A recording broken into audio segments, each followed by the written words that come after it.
Welcome, night travelers, to a gentle drift through history's hush, our stories for sleep, where the Vatican's moonlit corridors become soft lanterns guiding you toward rest.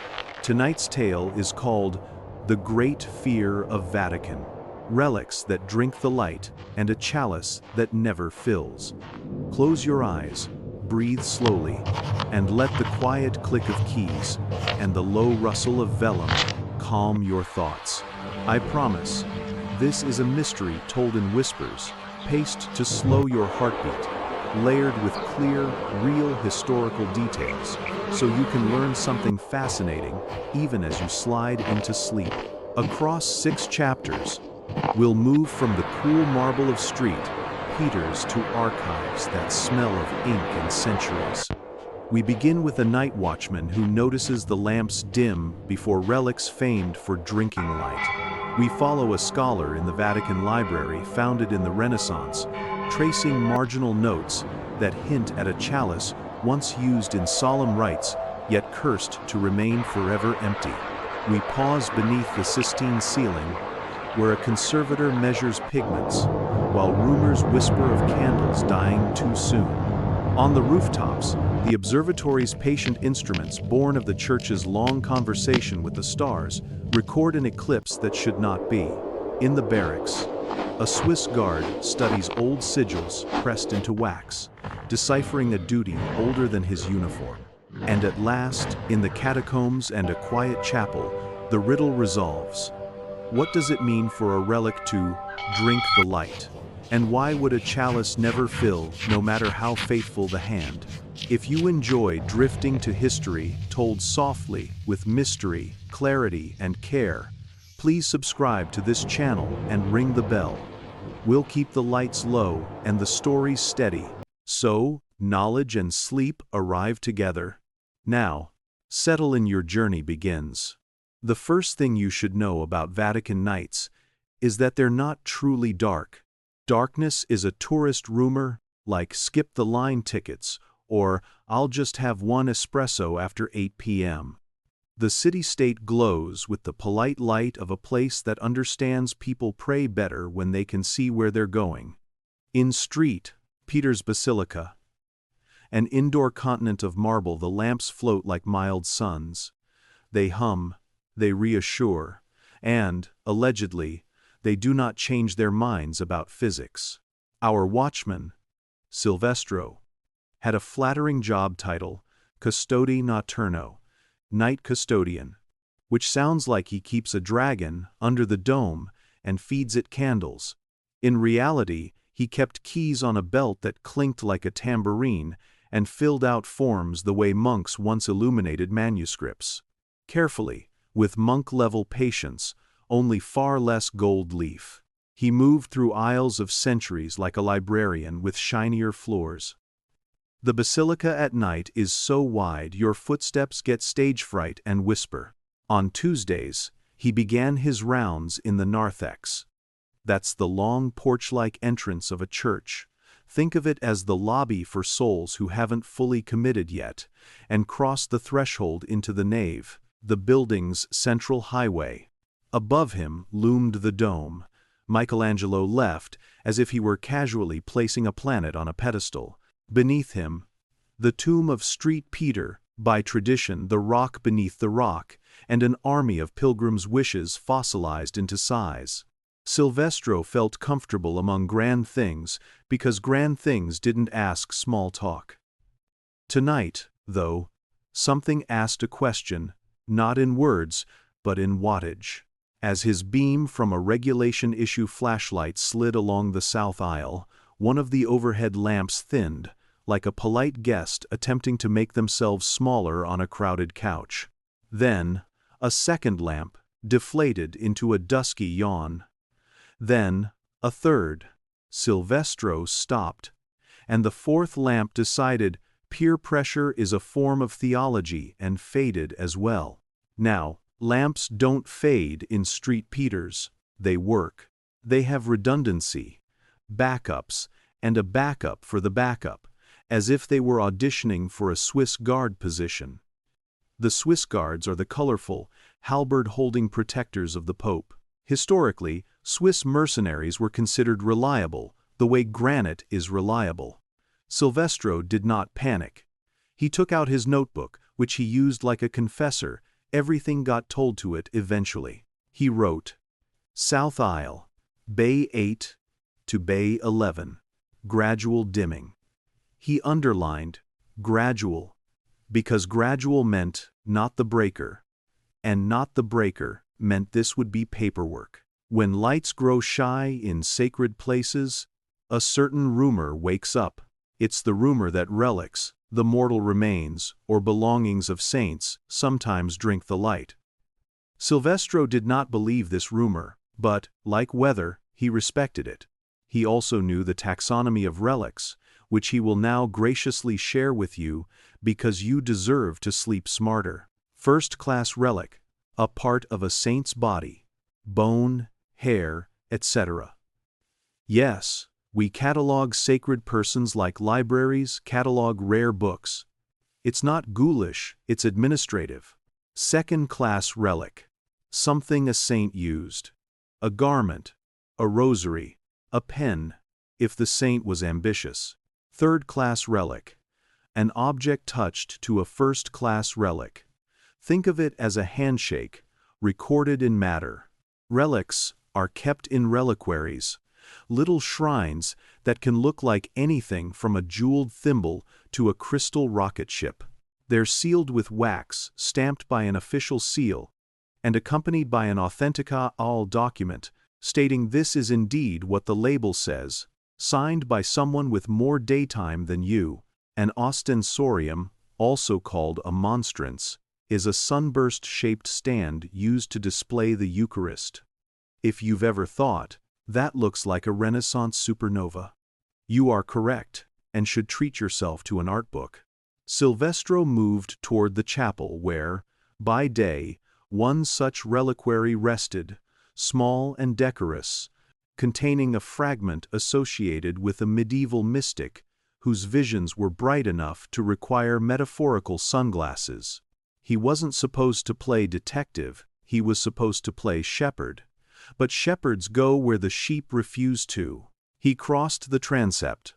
The crosspiece, in a cruciform church architecture, went literal here, and nodded at Bernini's baldacchino, the bronze canopy over the main altar, that looks like a Baroque beehive, cultivated by angels, with a taste for dramatic spirals.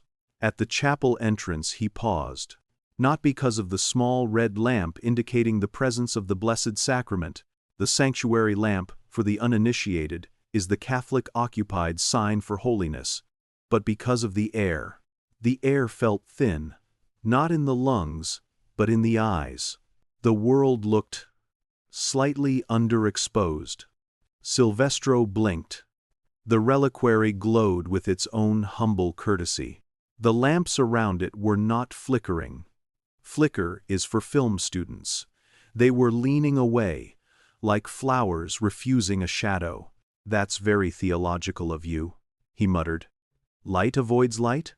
He leaned in to read the placard like a tourist who knows he's being judged for reading placards. The mystic's name, and you don't need it here. Names are polite doors. Was followed by a line about visions of a chalice which never filled. Silvestro snorted softly. Vatican placards, contrary to rumor, do not traffic in horror, they traffic in context. But that line was a hat tip to folklore, the way a museum sometimes winks at you while pretending it never winks. He did something you're not supposed to do. He put his hand out, palm down, toward the reliquary, to feel for heat. Technical note: heat doesn't vanish when light dims. They're different phenomena. Light is electromagnetic radiation in the visible spectrum. Heat is energy transfer, often by infrared. But your body is a superstitious scientist. You test what you can with what you have: skin, patience, superstition. The air above the reliquary felt absorbent, as if it were trying on his shadow for size. Behind him, footsteps. Silvestro straightened. Enter Sister Aurelia, of a congregation whose full name could double as a novella. She had that librarian's serenity that suggests she has memorized the Dewey Decimal System and your childhood's sins. You felt it, she said, not unkindly. Silvestro did the bureaucrat's nod. I neither confirm nor deny, but yes. They're calling it a power sag, he said, invoking the secular explanation to see if it dissolved the religious one. Voltage drop. Maybe an issue with the ballasts. A ballast is a device that regulates current in a lamp so it doesn't explode into a very holy fireworks show. Sister Aurelia replied, the universal syllable for, I speak both electricity and allegory. Come with me. We'll do the sensible thing. The sensible thing was not exorcism. It was paperwork. Specifically, the Registro delle Ispezioni, the inspection register, kept in a side office where time smelled like pencil shavings and responsibility. The sister wrote with the same slow clarity as a scribe who had once been told God appreciates good penmanship. She recorded the hour, the location, the lamp numbers. Oh yes, the lamps have numbers. Salvation might be a mystery, but maintenance is not. And then, in the notes column, she wrote, relics appear to diminish perceived luminance when approached. Verify with instrument. Instrument. That meant the lux meter. This is not a villain from a children's cartoon. It's a device that measures lux, a unit for how much luminous flux hits a surface. If you're used to lumens, that's total light output from a source. Lux is how much lands on your book, which is what you actually care about at bedtime. The Vatican has many instruments that look like polite spies. The lux meter is basically a small solar panel on a leash. Sister Aurelia retrieved one from a drawer you'd swear had been labeled by a committee. They returned to the chapel and took readings like weather enthusiasts. At 1 meter from the reliquary, 210 lux. At half a meter, 170. At 20 centimeters, 120. It's not inverse square, Sister Aurelia said, eyebrow arched. Light intensity from a point source normally falls off with the square of the distance. When reality fails, high school physics, historians become amused and engineers become insomniac. Silvestro looked at the numbers and then at the reliquary, which did not look like a suspect in an interrogation because it had no shoulders to slump. Could the glass be treated? Polarized? He asked. We had that with the map room. Anti-UV coatings. UV coatings don't eat visible light like a nervous intern eats mints, Sister Aurelia said. Her tone was gentle sarcasm. Vatican edition. Besides, this reliquary's crystal predates such treatments. You know the story? Yes? I know the sponsored version, Silvestro said. Miracle-adjacent events. Poetic license. Don't touch the wax seal. Is the resolved. She took pity on him, and on you, dear listener trying to fall asleep with facts by telling the story briskly, which in ecclesiastical terms means under 6 hours. The mystic had chronicled a vision of a chalice plain, small, obstinate.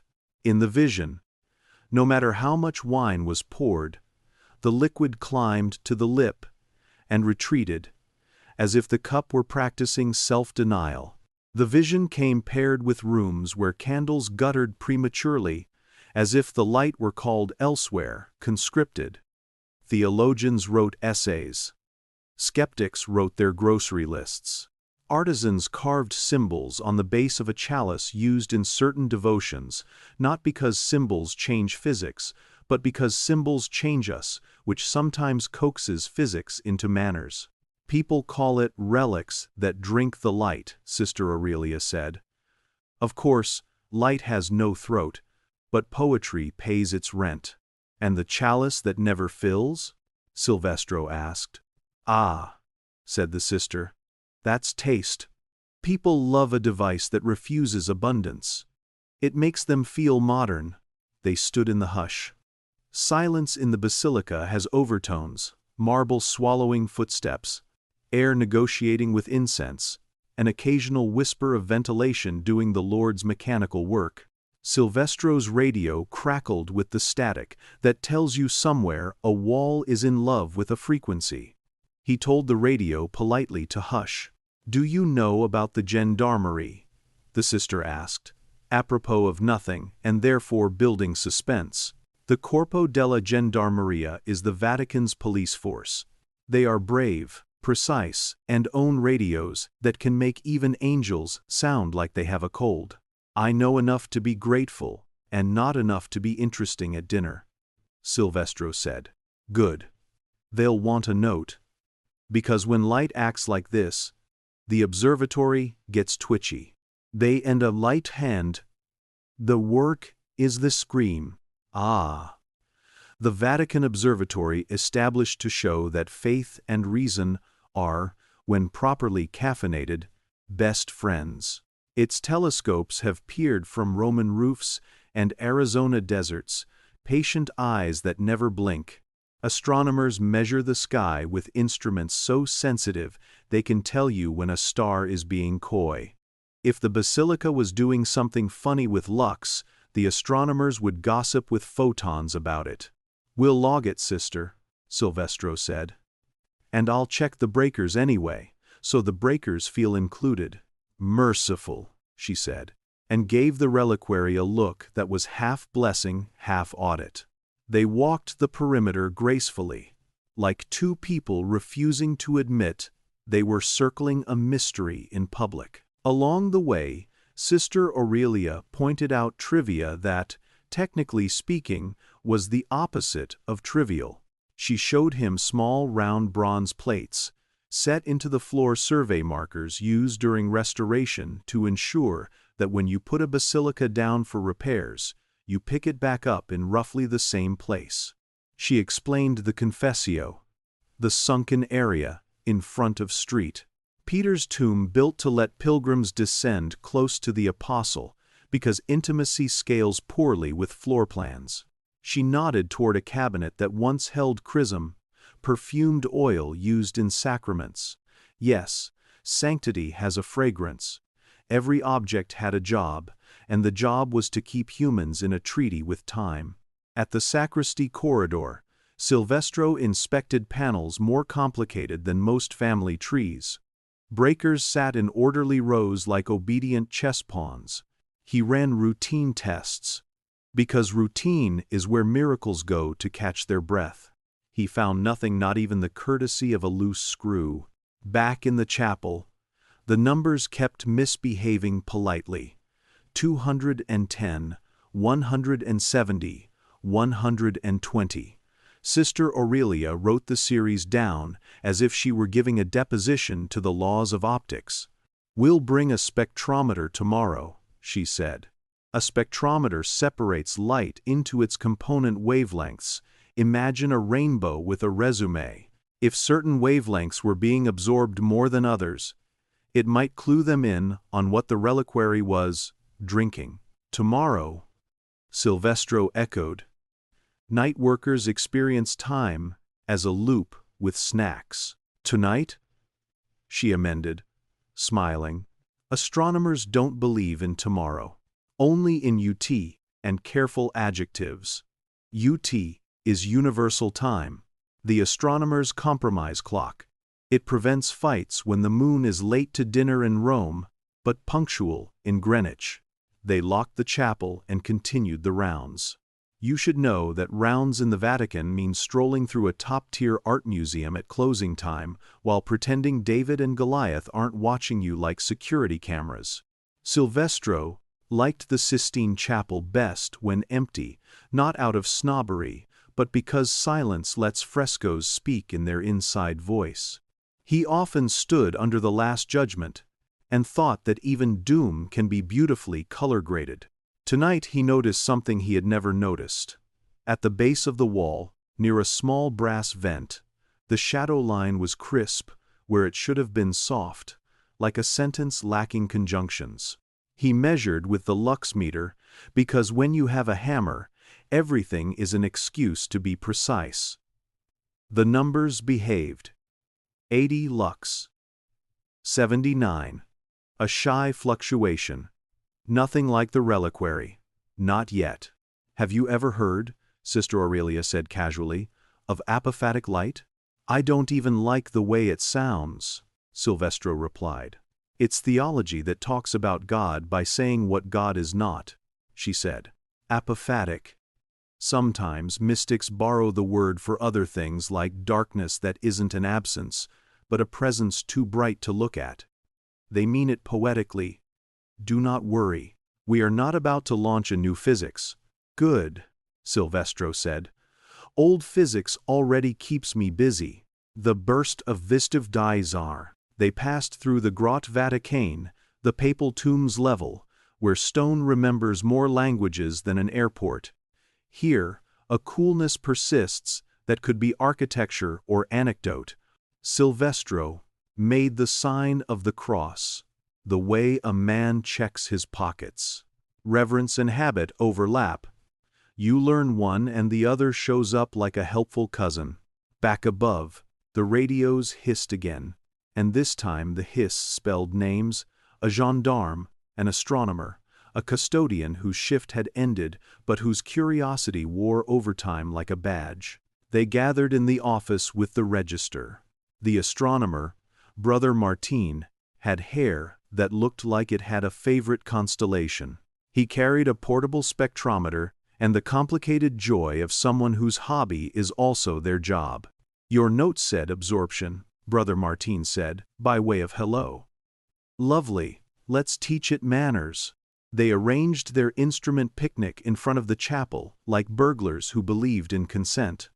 The spectrometer grinned with its small slit, swallowing light to tell stories about it. They took baseline readings in the corridor. A wide spectrum, the lighting's color temperature announcing itself at to 3000 kelvins. That's a warm white, cozy like a lamp that thinks it's a sunset. Then they pointed the probe toward the reliquary. The graph dipped. Not dramatically, drama is for tour groups, but distinctly. A trough in the shorter wavelengths, as if blues were shy. A soft hollowness in the red, as if warmth wanted a nap. Selective absorption, Brother Martin said. Delighted, as one is delighted when the universe misbehaves politely. Something is modifying the spectrum near the relic. Glass composition? Sister Aurelia asked, the voice of reason wearing a cardigan. Possibly, he conceded, but the effect is distance variant in free air. That's not glass. That's a field, a very gentle one. He paused, enjoying the word gentle, which is rare in physics. What do we do? Silvestro asked. We document, Sister Aurelia said, because the Church discovered long ago that you can survive almost anything if you keep minutes. They did. They traced the decline again. 210, 170, 120. They recorded spectral dips. They compared angles. Because if there's one thing you learn under domes designed by people who drank geometry neat, it's that angles have feelings. Tell me the folklore, Brother Martin said, when the data settled enough to purr. He loved stories the way telescopes love darkness. Sister Aurelia repeated the mystic's account, adding a tidbit. In old notes, the chalice that never filled was sometimes called the patera mendicans, the begging paten. A paten is the small plate used to hold bread for the Eucharist. The nickname wasn't official. Officials avoid sarcasm. But scribes have always been human. And the drinking of light? He asked. An old custodian wrote that candles near certain relics burned unevenly, she said. He blamed drafts. Another wrote that, on a feast day, the halo in a painting looked less sure of itself. So art criticism caused a legend, Martin said. As usual, Silvestro, who had been quiet, opened the chapel again, because doing the same thing twice, under slightly different conditions, is 80% of every discipline. The air met them like a library expects you. Be quiet, be curious, be brief. The reliquary waited with the patience of stone. The chalice in the vision waited inside the reliquary's story. "Let me try something properly foolish," Silvestro said, and removed a small LED penlight from his pocket. He held it at arm's length and slowly brought it closer to the reliquary, like a moth politely applying for a job. The beam did not dim, which would have made an excellent anecdote, but the halo around the beam did. Where stray light should have scattered, the air seemed to tuck it in. The penlight's core remained bright. The edges behaved like a monk who'd found a better corner. "Edge scattering suppressed," Brother Martin murmured. "If I heard this from anyone else, I'd recommend water and a nap. Stories for sleep," Sister Aurelia said, half smiling. But with footnotes. They closed the chapel again. Because mystique requires doors. In the register, under Action Taken, Sister Aurelia wrote, "Instrumental variation confirmed. Spectral dips. Edge scatter suppression. Recommend continued observation. No immediate liturgical hazard." A liturgical hazard would be, for example, a candlestick with opinions about flammability. "Tomorrow," Brother Martin said, meaning later tonight, "I'll bring a polarization analyzer in case we can trick the effect into telling us its politics. Light can be polarized, which means its waves wiggle more in one direction than others. If the drinking preferred certain orientations, the universe would cough up another clue." Silvestro reclaimed his keys, which always made him feel like he had a friendly belt dragon again. The lamps along the south aisle had quietly recovered their confidence, as if embarrassed at the attention. He moved on, deeper into galleries where saints float and sinners flail in pigments that outlived their original scandals. The night yawned gently. Sleep, yours, not his, crept forward. Because rhythm matters. Step, pause, whisper, fact.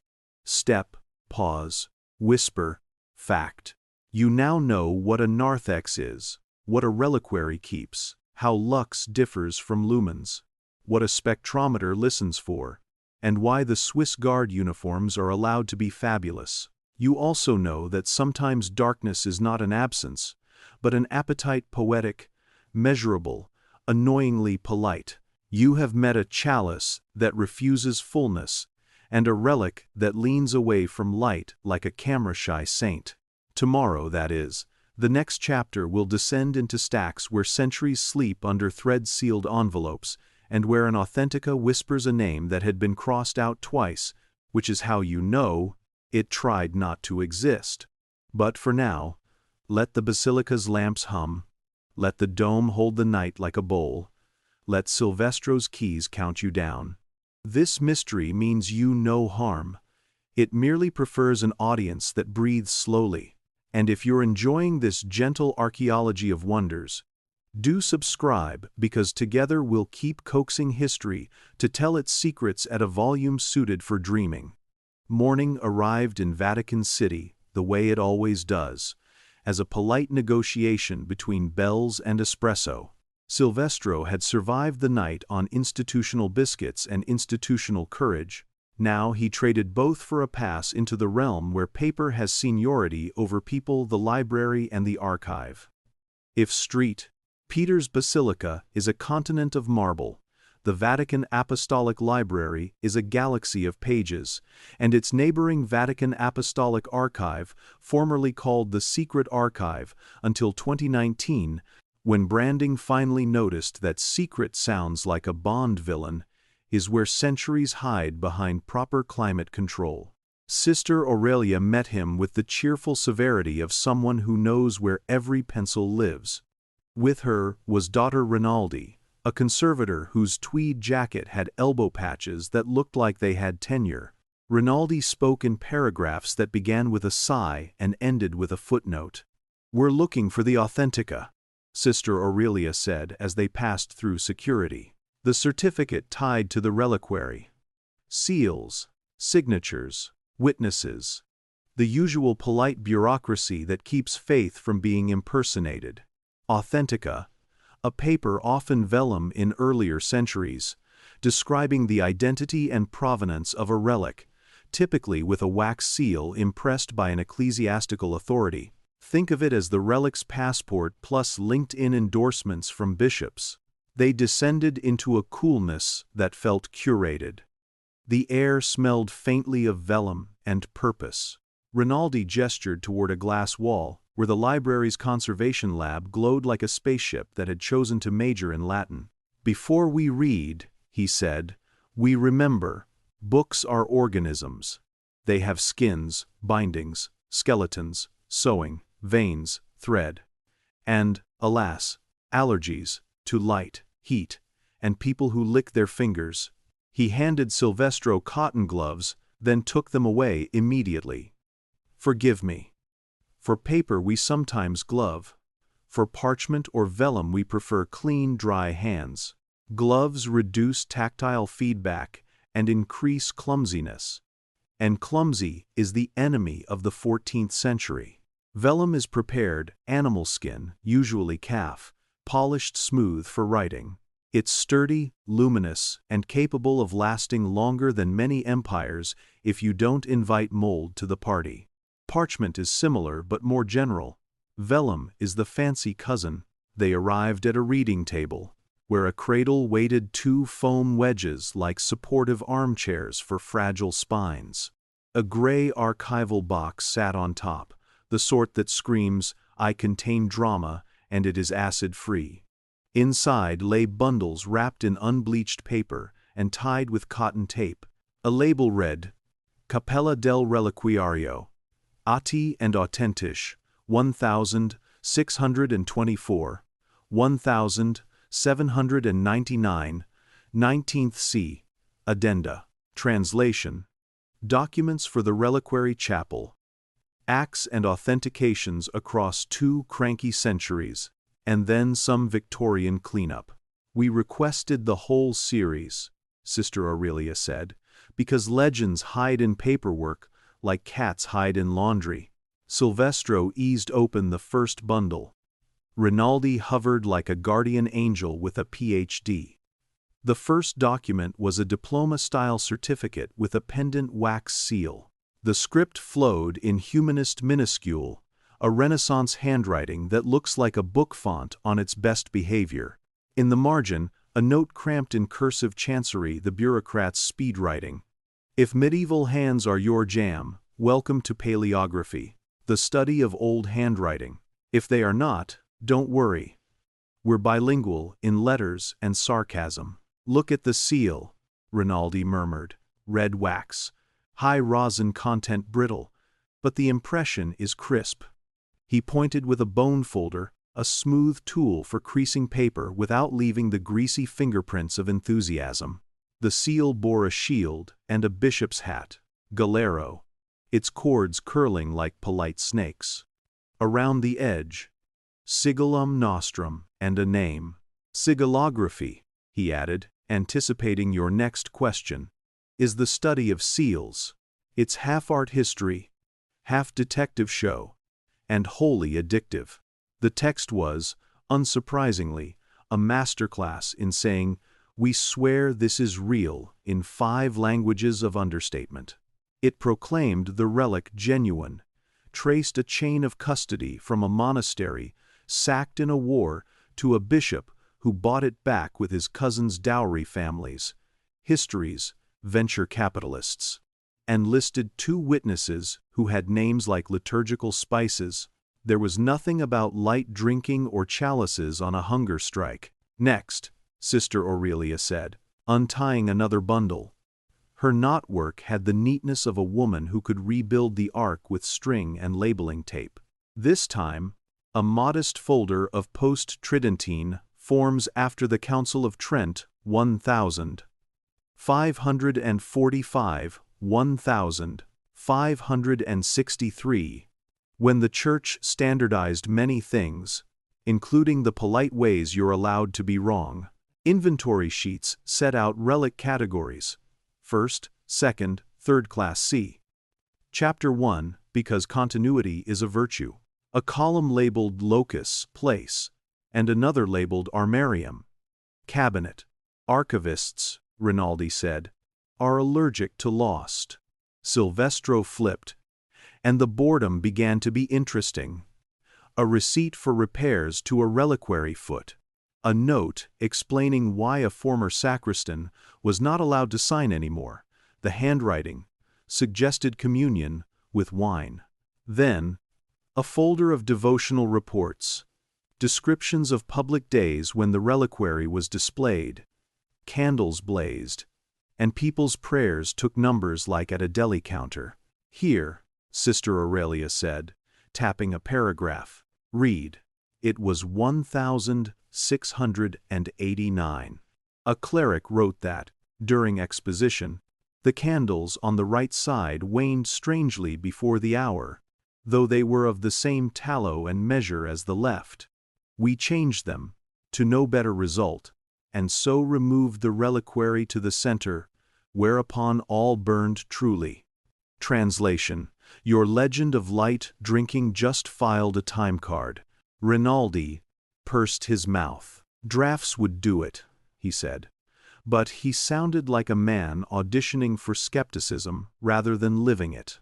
Air currents make candles fickle. Except, Sister Aurelia said.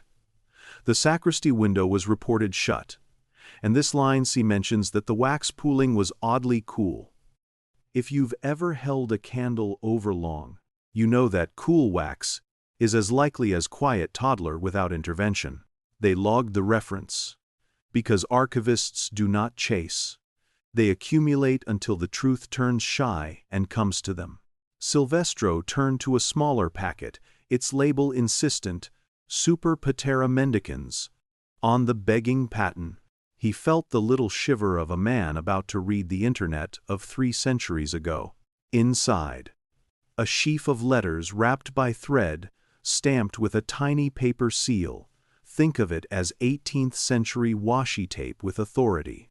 The hand was brisk. A Jesuit astronomer, writing to a canon of the basilica, describing a curious effect near the small chalice used in Friday devotions, namely that fluid poured rises against the inner wall and recedes as if the lip were higher than it is.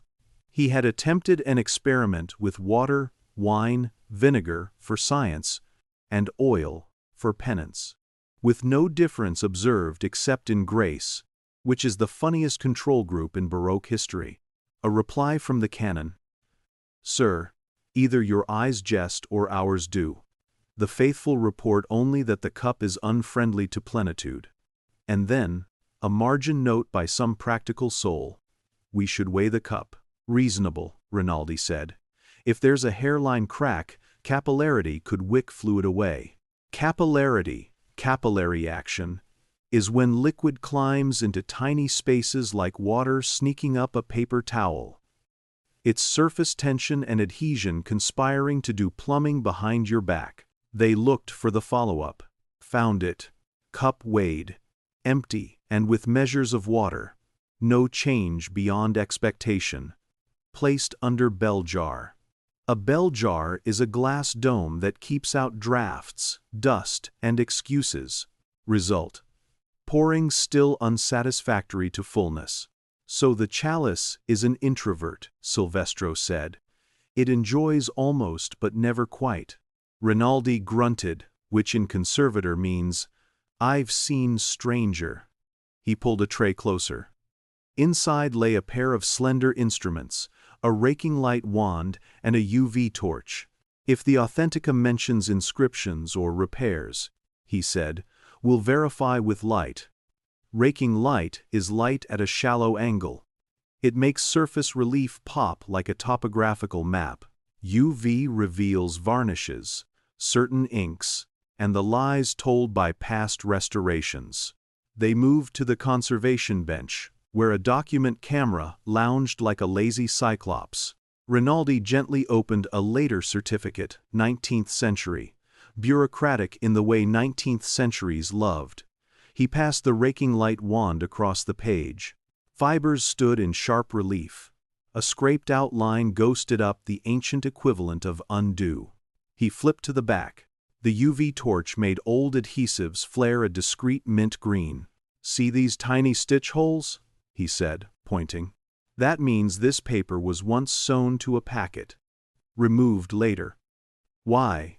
Either to separate myth from paperwork, or to stop myth from contaminating paperwork." He smiled. "Same action, different biographies. Insert." In Not Down, Sister Aurelia had wandered to a nearby case holding a curious object, a thin, black tablet with reflectance targets, white, gray, black squares. "Multispectral imaging rig," Rinaldi explained. "We photograph documents under different wavelengths, ultraviolet, infrared, visible, then combine, computationally, to reveal erased or faded text. It's how we read palimpsests manuscripts, where the original text was scraped off and overwritten. Recession-proof recycling, medieval edition." "May we?" she asked. "We may," he said, already dialing a lab tech who owed him favors in espresso. While the rig warmed, they continued combing. Silvestro lifted a small envelope, marked "Adnotaciones ad lumen, notes on light." Inside, a bookmark's worth of observations by a sacristan with too much curiosity and too little supervision. Candles near reliquary lose height unevenly, while wick remains robust. Shadow at 4th hour shorter by 2 finger widths than predicted by wallmark. Lamp intensity by eye, less than by inventory. He had drawn a crooked little graph, with an x-axis labeled distance, and a y-axis labeled light obeying. The curve slouched like a teenager. Silvestro smiled. He liked this man across time. Petty data is the compost of big truth. The imaging tech arrived, pressed buttons that made the rig purr, and soon, Chapter 2 had its own rainbow. The Authentica page blossomed under infrared. Faded iron gall ink, rich in tannins and iron salts, turned legible. A crossed-out phrase resurfaced. "Ad calicem parvum qui, non impletur," to the small chalice that does not fill. Below, scraped to near invisibility, a line. "Signum positum ad basin." A sign placed at the base. "A sign," Sister Aurelia repeated. "What sort?" Rinaldi pointed to a tiny sketch in the margin, barely there until the computer coaxed it. 3 interlaced curves forming something like a triskelion wrapped around a tiny cross. Not magic, not geometry's greatest hit, but old, neat, and meaningful to somebody who paid attention. "Apotropaic mark?" he offered. Apotropaic meant to ward off evil protective doodles, people etched into thresholds and furniture, because psychology works even when physics shrugs. You find them in barns, churches, and suspiciously many kitchens. "Or a mason's mark," Silvestro said. "Workmen sign their world when no one else will." They cross-referenced inventory drawings. In a brittle 19th century sketch, the little chalice indeed sat on a foot engraved with something that looked very much like this 3-curved knot. A note, mark faint from repeated polishing, "Is not cas in the days," which would alter surface energy, Rinaldi said, enjoying the chance to be gloriously nerdy. "If you have microetchings, you can change how liquids wet a surface." Contact angle is the angle a droplet makes where it meets a surface. Lower angle means it spreads. Higher angle means it beads. You can quite literally make water shy. So the chalice's bashfulness could be physics wearing folklore like a hat, Sister Aurelia said. "Delicious. And the light drinking?" Silvestro asked. Do we have a physics hat for that? Photons are vain, Rinaldi said. They love to scatter. If the air around the relic is behaving oddly, temperature gradient, aerosol content, ionization, you get changes in scattering and absorption. Rayleigh scattering makes the sky blue. Me scattering makes fog photogenic. An unusual local field could nudge edges, as Brother Martin observed. Or, he spread his hands, something in the materials is absorbing specific wavelengths. Varnish? Crystal composition? A thin film grown by time. You just proposed 6 explanations and married none, Sister Aurelia said. I'm Italian, he replied. We date hypotheses before commitment. This mind self and so. This mind's plays of the den work. They paused for coffee, because even mysteries yield to caffeine, and Rinaldi used the break to lecture the foam on codicology, the study of books as physical objects, choirs, gatherings, sewing. Choirs are folded sheets nested together, he said, usually in 4s or 8s, quaternions, quinios. He tore a sugar packet with the gravity of a man turning a leaf of Livy. A choir is a family. If you tear one child out, the stitching complains. Back at the table, Sister Aurelia pulled a thin ledger, Registro delle Lampade, 1,892, 1,905. It was a masterpiece of tedium, and therefore promising. Columns for lamp number, oil or later paraffin. Wick length. Replacement date. Anomalies. 3 times in winter, a note. Vicino reliquia X, luce parve minore all'occhio, bilanciamento eseguito. Near relic X. Light seemed less to the eye, balance performed. Seemed. The enemy and friend of empiricism. Perception is a lab, Rinaldi said. The brain white balances scenes like a camera set to auto. If the reliquary has slightly different color temperature around it, your eye will interpret global dimness even if total lux is similar. But the spectrometer dips we saw suggest it's not only psychology, it's a duet. At least the duet keeps to a lullaby tempo, Sister Aurelia said. No flickering liturgy hazards. They requested the shelf mark for the chalice's object file. A shelf mark is a library's way of admitting it hides things and then telling you precisely where. The page spooled through a microfilm reader. Yes, microfilm still exists, because obsolescence is a hobby, not a rule. A brittle photograph showed the chalice. Small, footed, plain, unimpressed with your expectations. Its base engraved with the now familiar interlaced curves. Dimensions? Silvestro asked. Because specifics are how legends hand you their ID cards. Height, 9.8 centimeters, Sister Aurelia read. Mouth diameter, 6.1 centimeters. Depth, 5 centimeters. Material, silver gilt. Foot, later replacement, early 18th. C. Engraving, devotional. Condition, minor depressions. Polishing loss at high points. Interior shows patina consistent with use.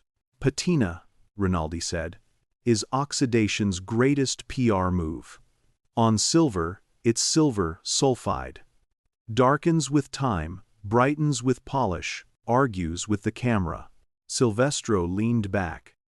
The room hummed quietly, as all good rooms do when they are full of problems instead of catastrophes. He felt the night's puzzle lengthen into a day's research plan.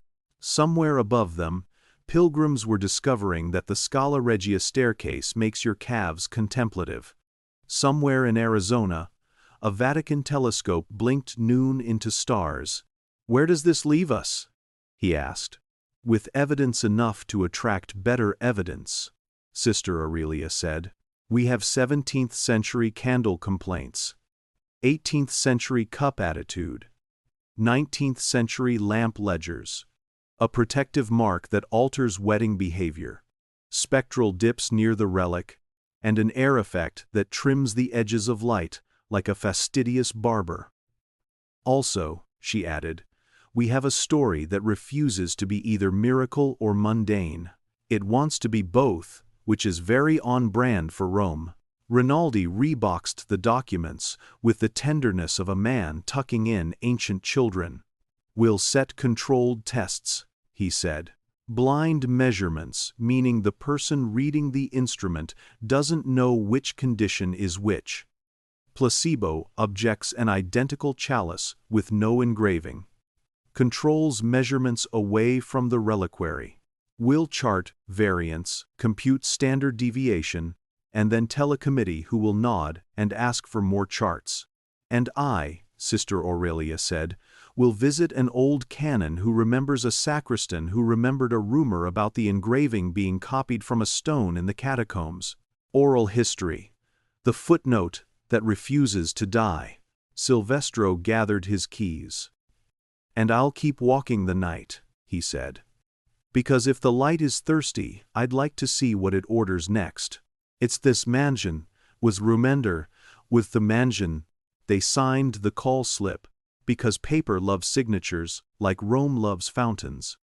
As they rose, the imaging tech waved them over one last time. The multispectral composite had finished crunching numbers into confession.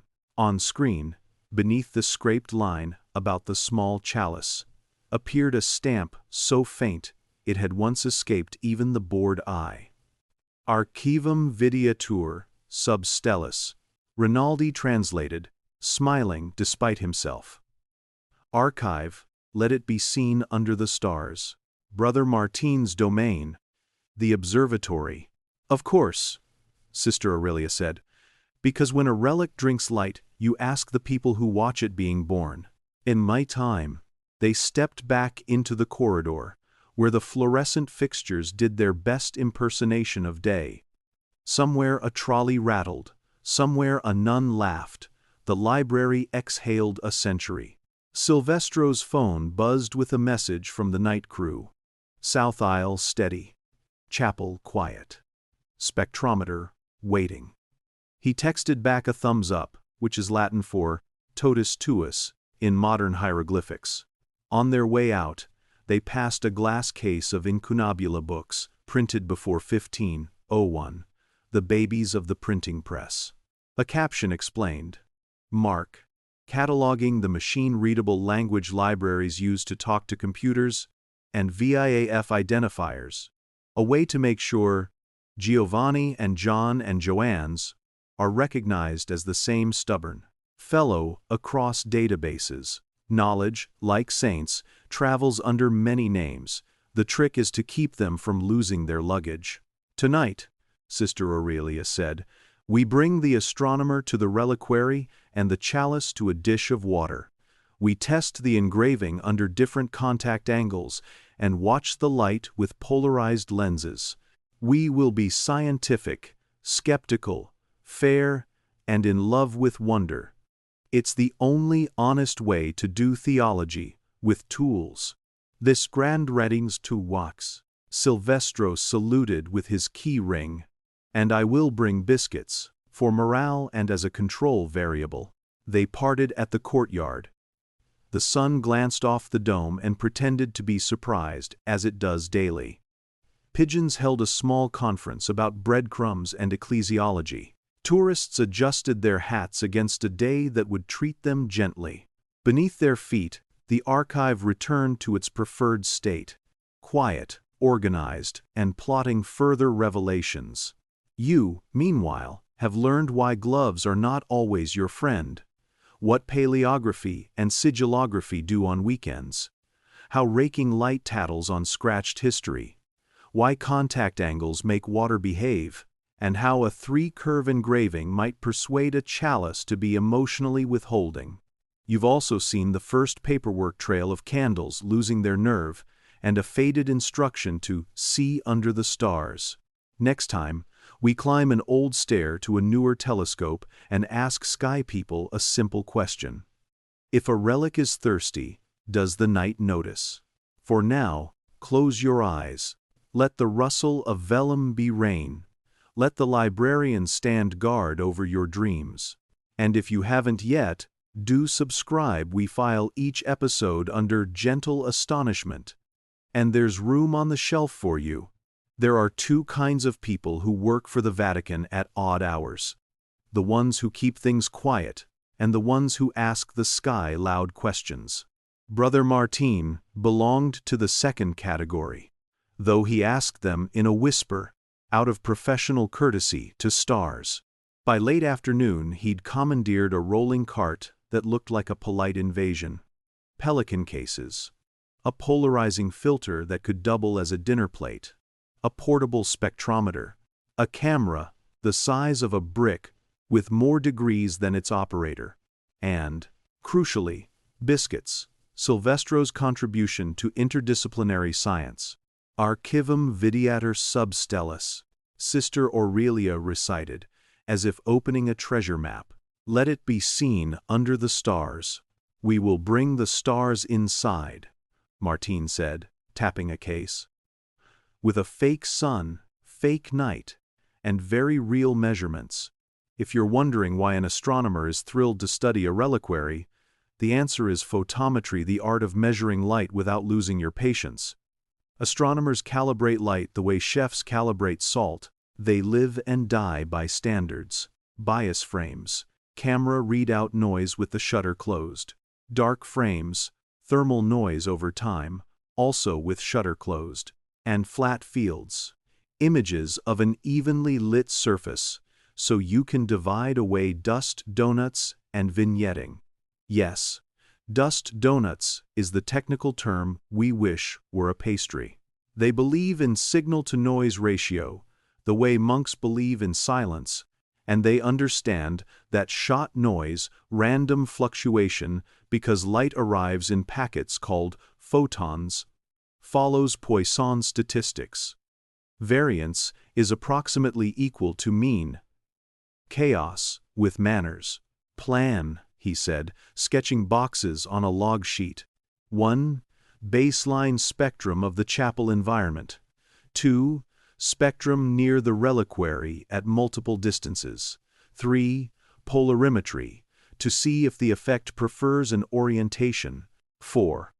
Control objects. 5. Rejoice modestly.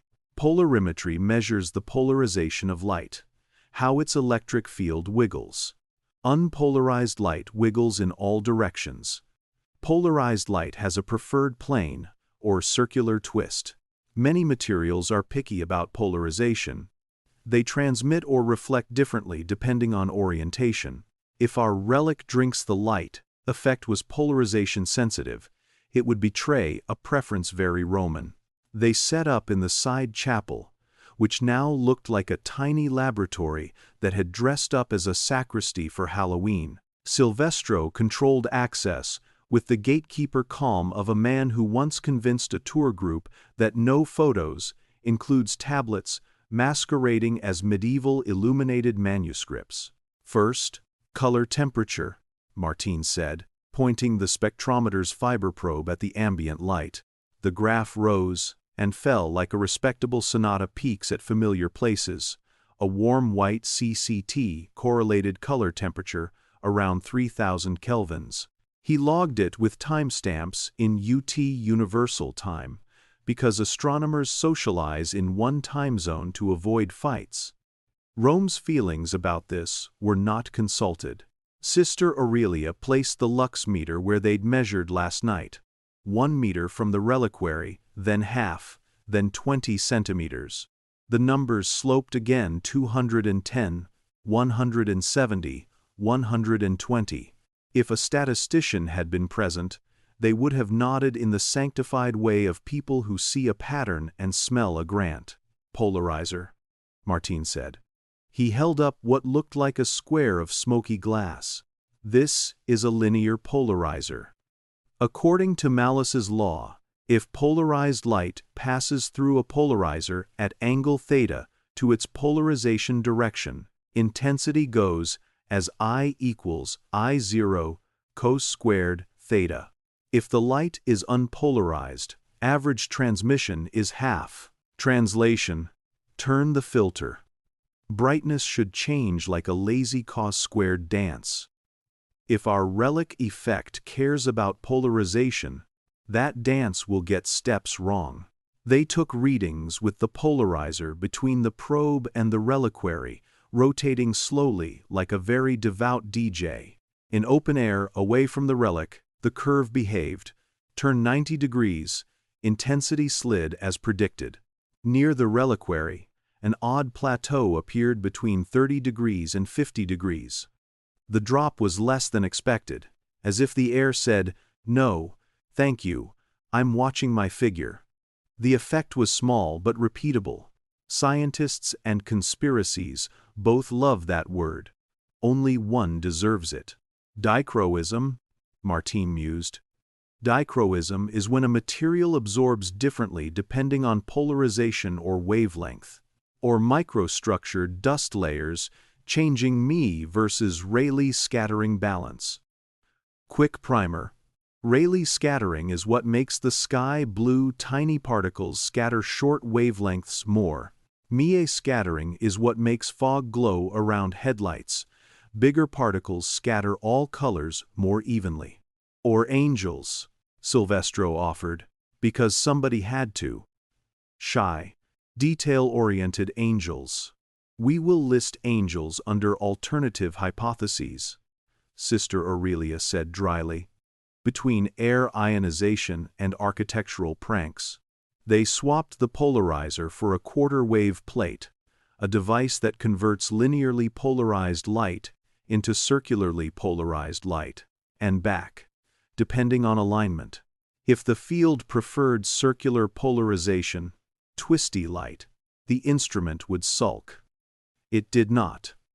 The curve ignored the plate, like a cat ignores your Latin. Next came distance dependence. Martine mounted the probe on a micrometer rail, a screw-driven slide that lets you move in millimeters without moving your soul. He advanced from 1 meter to 10 centimeters in steps, recording the spectrum each time. The dips Brother Martine had seen last night, blues a little shy, reds a little sleepy, appeared again, strongest close in, fading with distance. Not inverse square, the law that governs point sources, but something like an exponential ease-out, the way a good lullaby fades. Field strength falls off like E circumflex. X divided by L, he scribbled, assigning an arbitrary attenuation length L because theorists must feed their chalk. This is what you posit when you don't know what you're positing. Is one back? For the record, Sister Aurelia said, we are not positing demons. Never, he said. They never pass peer review.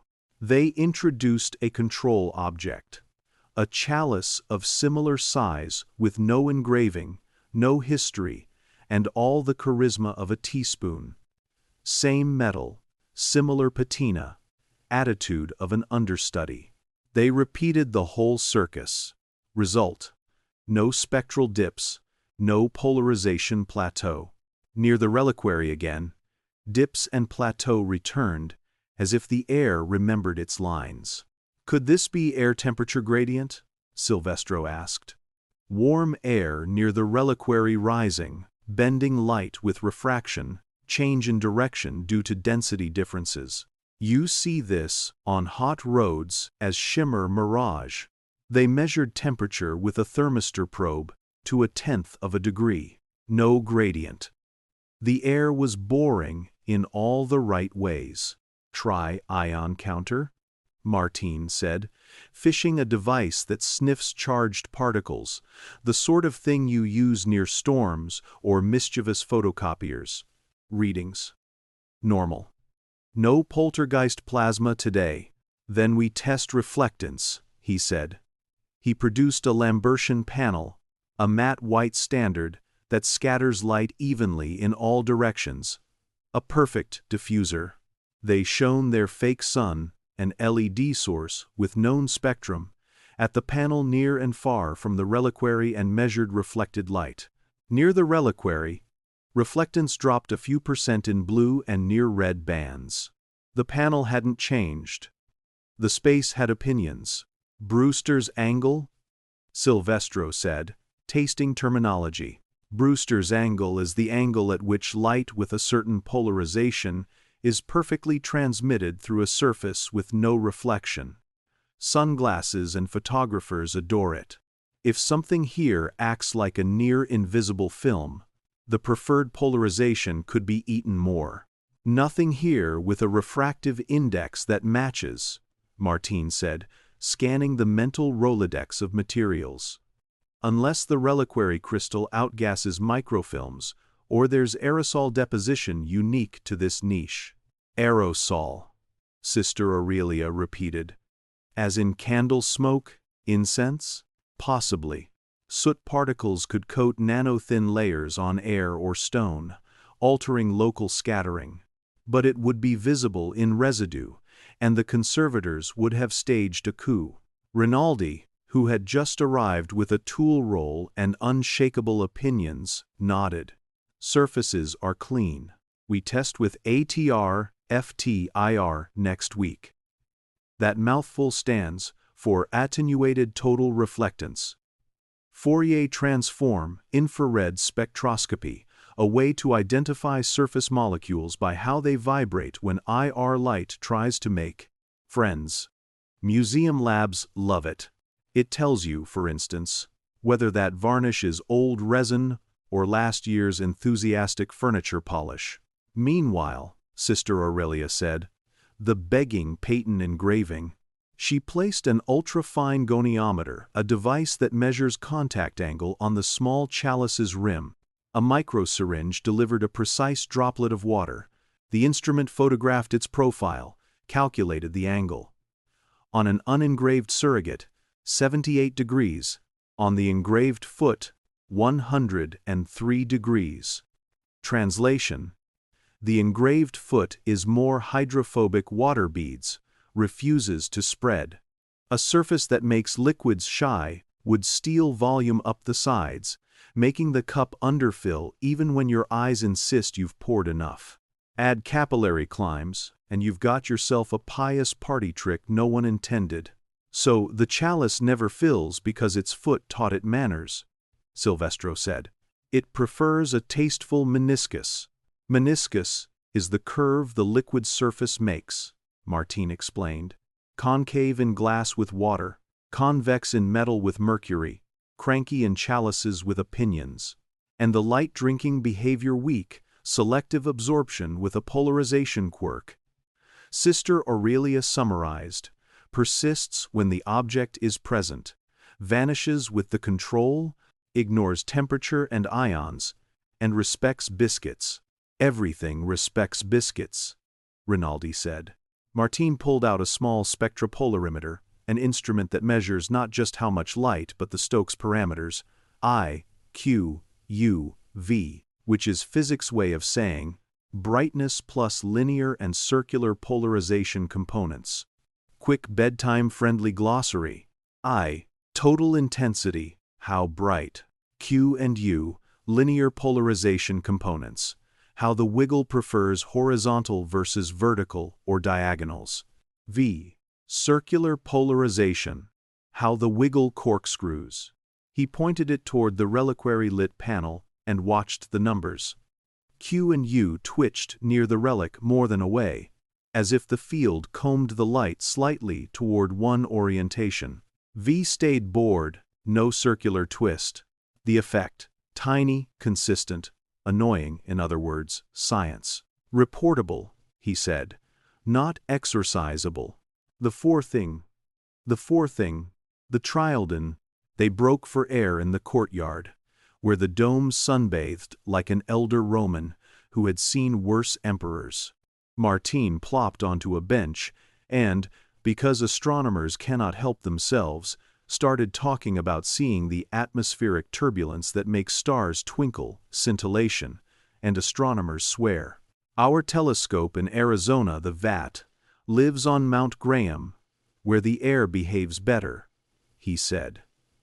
But even there, The atmosphere mugs your photons before you can count them. Here, at least, the basilica roof does not twinkle, it broods. Arizona, Silvestro repeated, picturing a Vatican telescope surrounded by cacti with moral principles. Do the stars care who owns the lease? They were donating, and right decisively. They were dead no welcome. They care that you calibrate, Martin said. In astronomy we observe standard stars known brightness, so we can convert counts to magnitudes. Tonight, our standard is that white panel, and our counts are in lux and stokes. The principle is the same. Don't trust your eyes. Trust the thing that can't be flattered.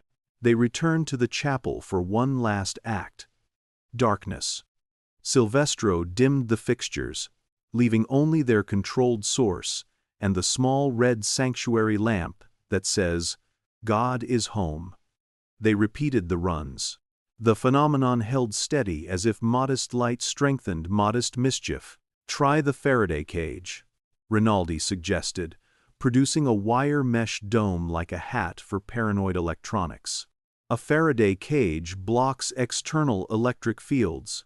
If the effect were electromagnetic interference from, say, a grumpy dimmer, this would help. They placed it between reliquary and probe. No change. The field, if field it was, didn't care about their hat. Last experiment, Martin said. Time. He set the spectrometer to record continuously for 20 minutes.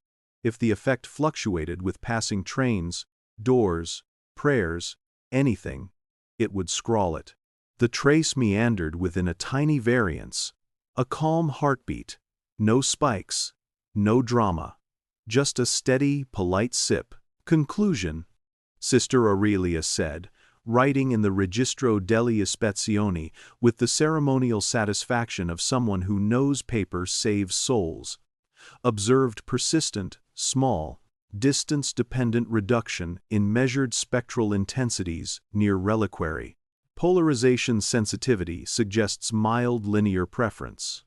Control, objects negative. Temperature and ion measurements normal. Chalice wetting behavior explains underfilling folklore.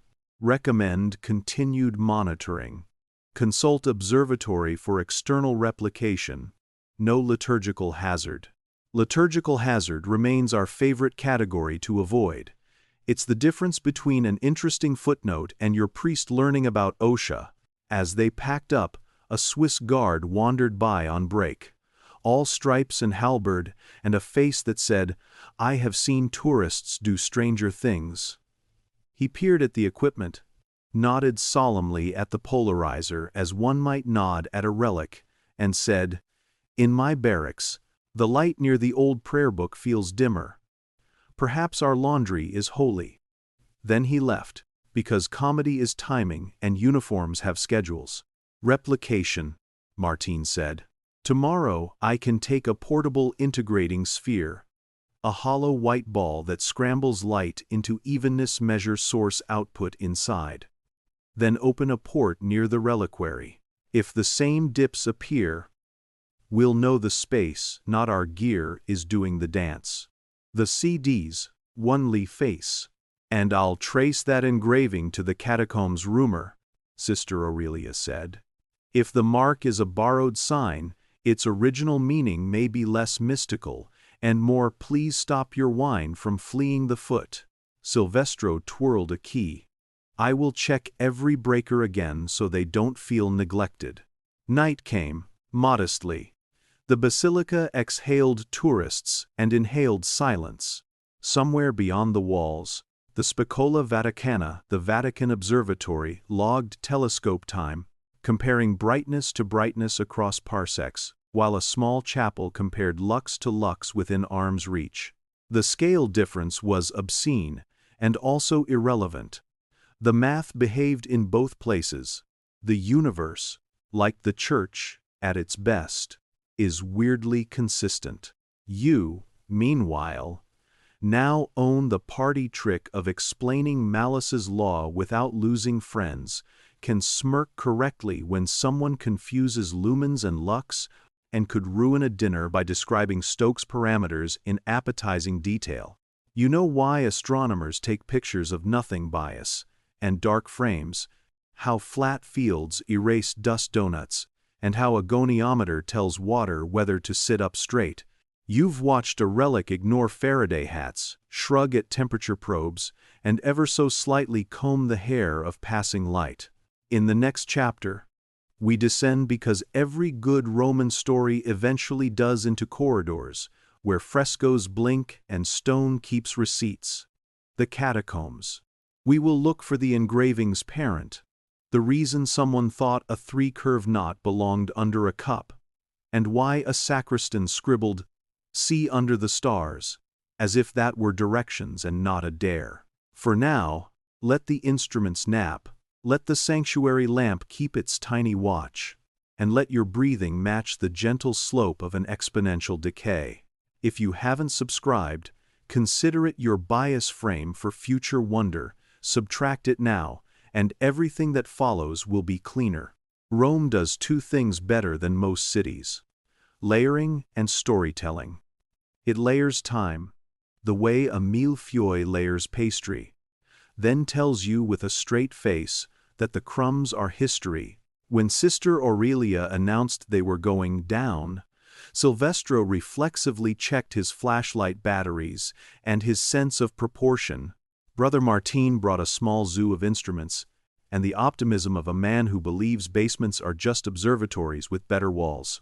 Officially, their destination was the Scavi, the archaeological area beneath Street Peters, plus a permitted detour into a small, seldom-shown corridor that connected into older, humbler burial galleries, sometimes called catacombs, by courtesy and by marketing. Strictly speaking, catacombs are subterranean burial sites with long corridors cut into soft tufa, lined with loculi shelf-like niches, sometimes expanding into small chambers called cubicula. The Vatican's substructures include a Roman necropolis, a city of the dead over which Constantine, with imperial nerve, placed the first basilica.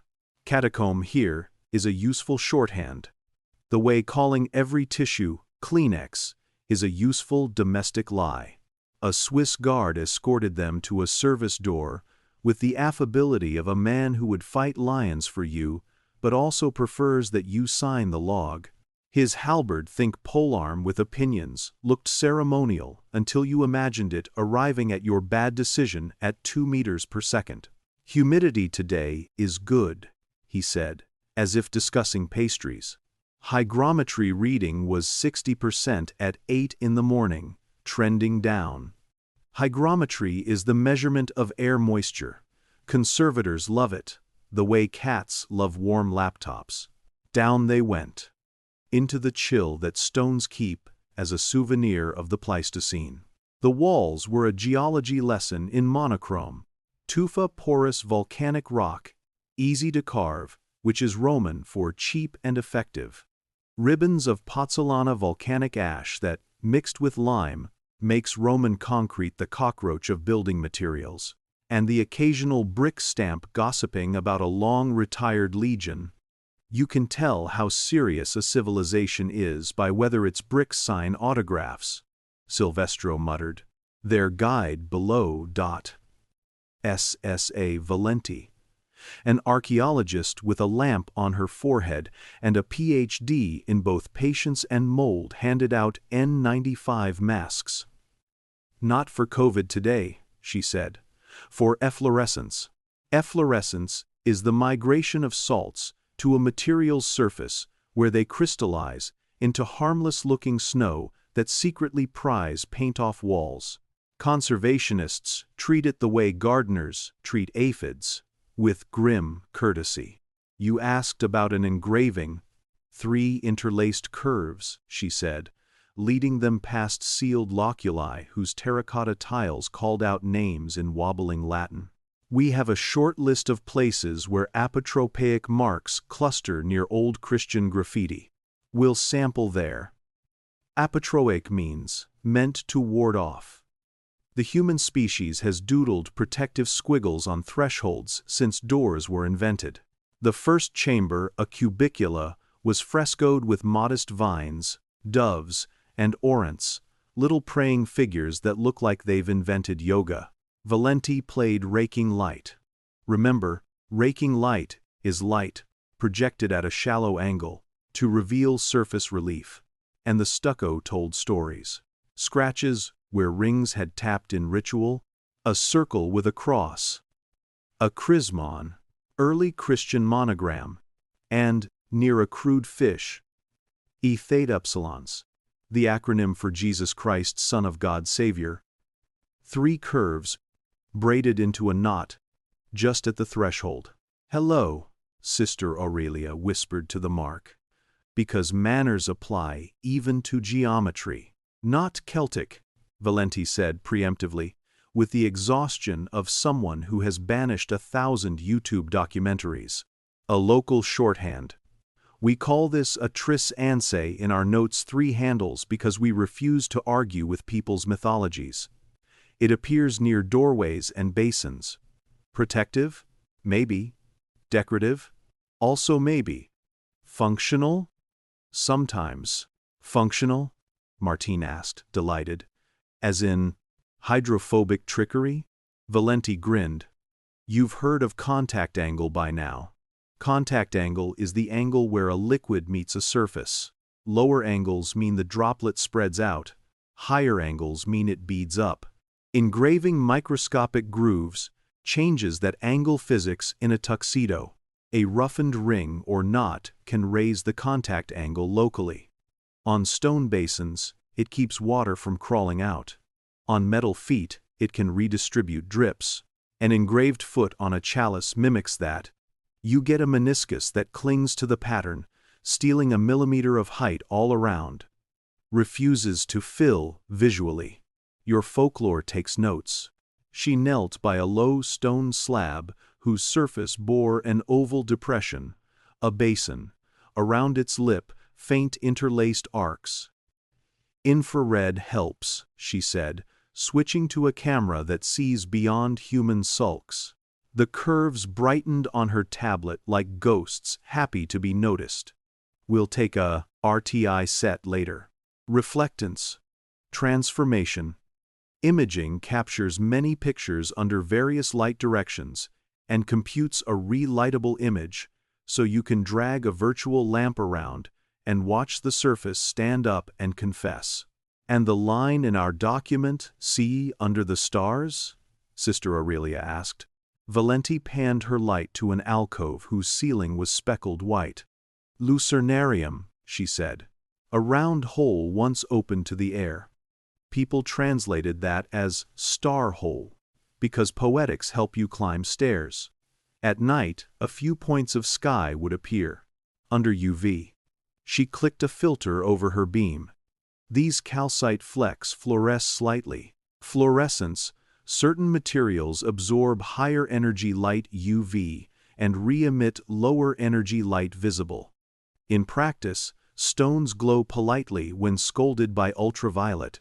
Pigments, binders, and residues also tattle under UV. It's conservation's gossip column. The ceiling dotted into a faint galaxy. "Stars," Silvestro said. "Bureaucracy? You're forgiven." Martine, unholstering the spectrometer like a polite gunslinger, aimed it at the glowing flecks. A small bump appeared in the blue-green region. "Calcite plus organic binders," he said. "Protein glue remnants.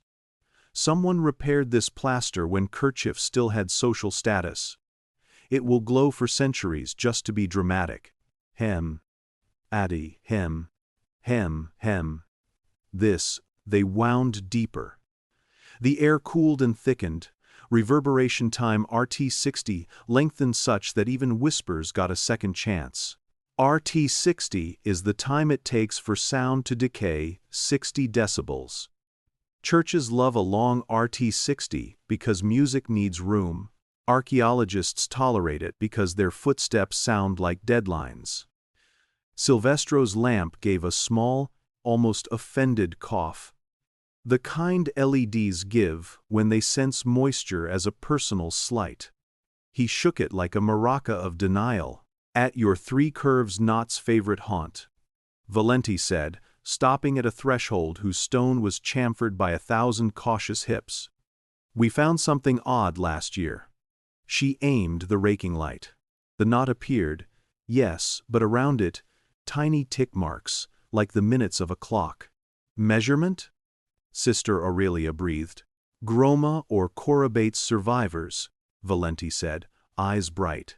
Romans used groma for right angles, Corybates for leveling water channels. Someone late antique, maybe medieval, used this threshold to check angles and slopes. Marks for tool placement. It became a workbench, then a charm, then a legend. History never throws anything away, it repurposes. Silvestro crouched, running a fingernail gloves off, clean hands along one tick. If you used the threshold as a reference surface, microgrooves would develop, hydrophobicity goes up. Liquids bead, edges creep. Then, some sacristan sees the chalice refuse the last lip and blames the engraving he just polished. 30 years of gossip later, a mystic dreams of a fasting cup. Voila! Theology with tool marks. That would explain the chalice that never fills, Sister Aurelia said, half satisfied, half offended that mystery was cooperating. And the relic drinking light? Martine asked, as if the air might answer. Valenti gestured them into a side niche. Here's where story and physics waved. The niche held a rough stone shelf. Above it, smoke had once flowered into soot petals, laminar flow patterns like breath printed on stone. Laminar flow is smooth, layered movement of fluid. Its opposite, turbulent flow, is chaos with a PhD. Soot reveals airflow. Histories, the way tree rings, reveal droughts. In this niche, the air's path is weird. Candle smoke spirals and hugs the stone. It deposits soot microfilms on the leading edges. Soot changes albedo, reflectivity, deepening shadows. Your eye says dimmer, even when a meter says same. Combine that with selective spectral absorption we measured upstairs, Martine added, and you get the feeling of light being drunk near certain objects. Not devoured, just groomed. Valenti nodded. And then there's the old resin. Binders in coatings can oxidize into thin films with birefringence. They split light into two polarizations. Under a polarizer, they do small tricks. Your polarization plateau near 30 degrees, 50 degrees? I can list 5 filmy culprits that would pull that stunt. Randomly, unevenly, for centuries. Sister Aurelia, theological by training, practical by temperament, smiled the smile of someone who knew that an explanation was not the same thing as an ending. We are assembling a duet, she said. Material behavior plus human expectation. The chalice refuses fullness because of wetting models. Wenzel roughness amplifies inherent wetting. And Cassie, Baxter air pockets, under a droplet, makes surfaces more hydrophobic. And the relic drinks because tiny films and soot bias, scattering and polarization. And yet, she added, because a chapter requires a hinge, we still have the line, archivum videatur sub stellis. A person at a desk insisted that the archive be seen under the stars. Valenti handed them a small, flat parcel in mylar. We pulled this last winter, she said. A fragment of vellum stored with funerary tags. It had an unhelpful label, miscellanea, which is archivist for I give up. We thought it was a breviary scrap. Under multispectral, a faint drawing appeared. Your 3 curves knot drawn inside a circle with 4 tiny dots at the cardinal points and a note, ad lucernarium stellas descriptae. At the skylight, the stars were drawn. "Star chart?" Martine asked, suddenly 10 years old and standing on a roof. "Trial," Valenti said. In clear nights, 4 bright stars framed the skylight. Someone bored, pious, or both scratched a compass of their appearances around the knot, then put the same pattern under the chalice foot so that heaven sits below. Not astronomy geometry with emotions, but if you align that foot with the same north orientation as the skylight mark. She stopped, because drama needs commas. Silvestro finished it. Then, when the reliquary is set down in that chapel in the same orientation, its weird films and hydrophobic tricks might repeat more strongly because you're reproducing the original conditions. Ritual as replication, protocol as experiment, Martine said, delighted. The liturgy of angle. The sacristan who trained everyone to set the object down properly was, in effect, teaching a lab how to get reproducible error bars. They laughed a small, respectful laugh, because this is how you love a thing without turning it into a statue. Then Valenti led them to a last door, the sort that opens with a key and a disclaimer. Inside, against the wall, sat a massive marble basin, dry as rhetoric. Its lip wore the same interlaced curves, deeper, ceremonial. On the wall above, faint red letters, ochre pigment, Roman Home Depot, reading Benedict, Domine, Fontes, bless, O Lord, the springs. Water management, Valenti said. The Romans understood that liquids have personalities. Engrave here, the splash goes there, less spillage, fewer complaints. Later, Christians saw beauty and adopted the mark in a new register. Then, somewhere, a story about light and a cup got attached like a burr to wool. The never dime toward knowing moxt, letter de scare. The knowing resent, Martine crouched, running a small Raman spectrometer probe along the lip. Raman spectroscopy tickles molecules with a laser and listens to the frequency shift the molecular squeal revealing composition. Portable units exist because the 21st century likes miracles that fit in backpacks. Calcite, gypsum, traces of oxalate, he said. Oxalate crusts wetolite form when organic materials meet stone. They can be weakly birefringent. Not shocking, thoroughly adorable. Silvestro, never happier than when a fact shook hands with a habit, took a pencil and his notebook. He sketched the knot, the 4 dots, the caption about the skylight. He wrote, "Orientation matters." Then, because every night watchman is a poet under the fluorescent lights, he added, "Sometimes a star is just a hole. Sometimes a hole makes a star." They climbed back toward air that had opinions about sunshine. On the stair, Valenti briefed them on microclimate, the climate of a tiny place, temperature, humidity, airflow, the trifecta that decides whether frescoes thrive or grow fur beards. "We stabilize with dehumidification and passive ventilation," she said. "No aggressive HVAC unless we want to teach salt to migrate to Paris."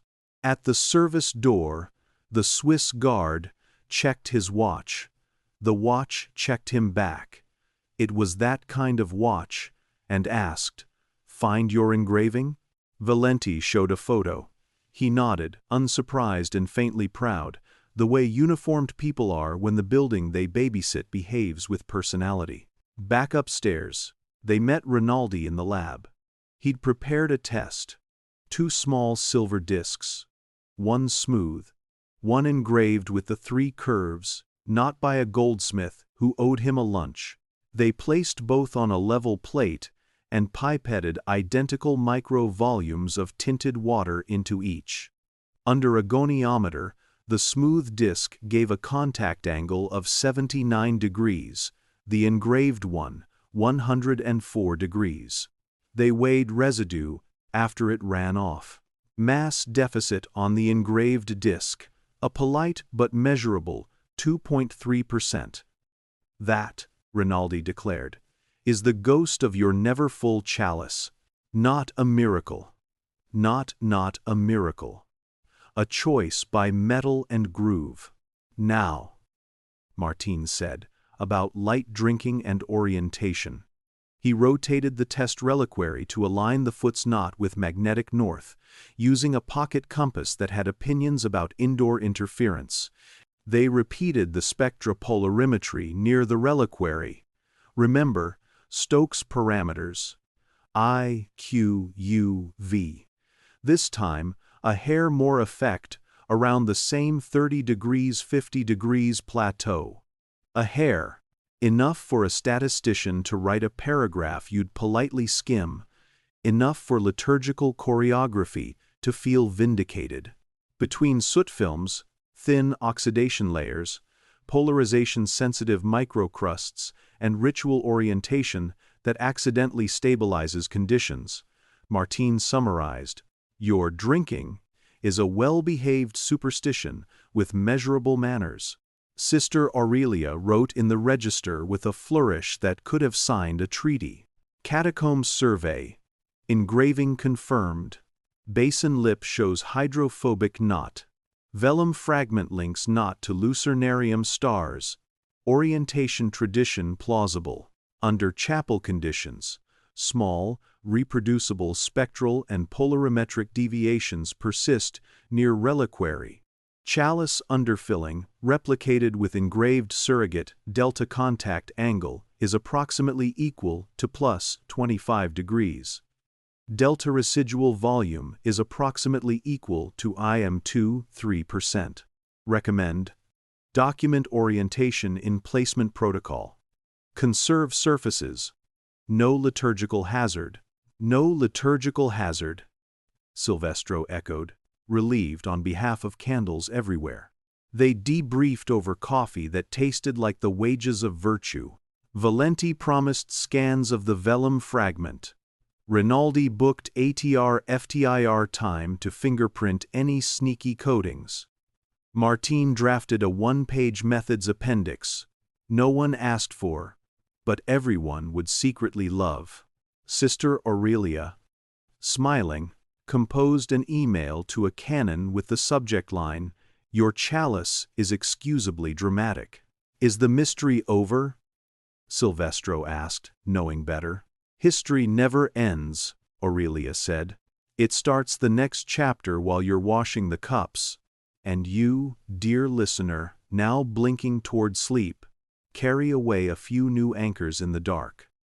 What a loculus is and why cubicula are not budget hotel rooms. How raking light turns scratches into revelations. Why fluorescence under UV can make plaster pretend to be a night sky. How Wenzel and Cassie Baxter explain why a chalice acts like it's on a diet. How soot writes airflow into stone. What RT60 is, and why your whisper gets a sequel.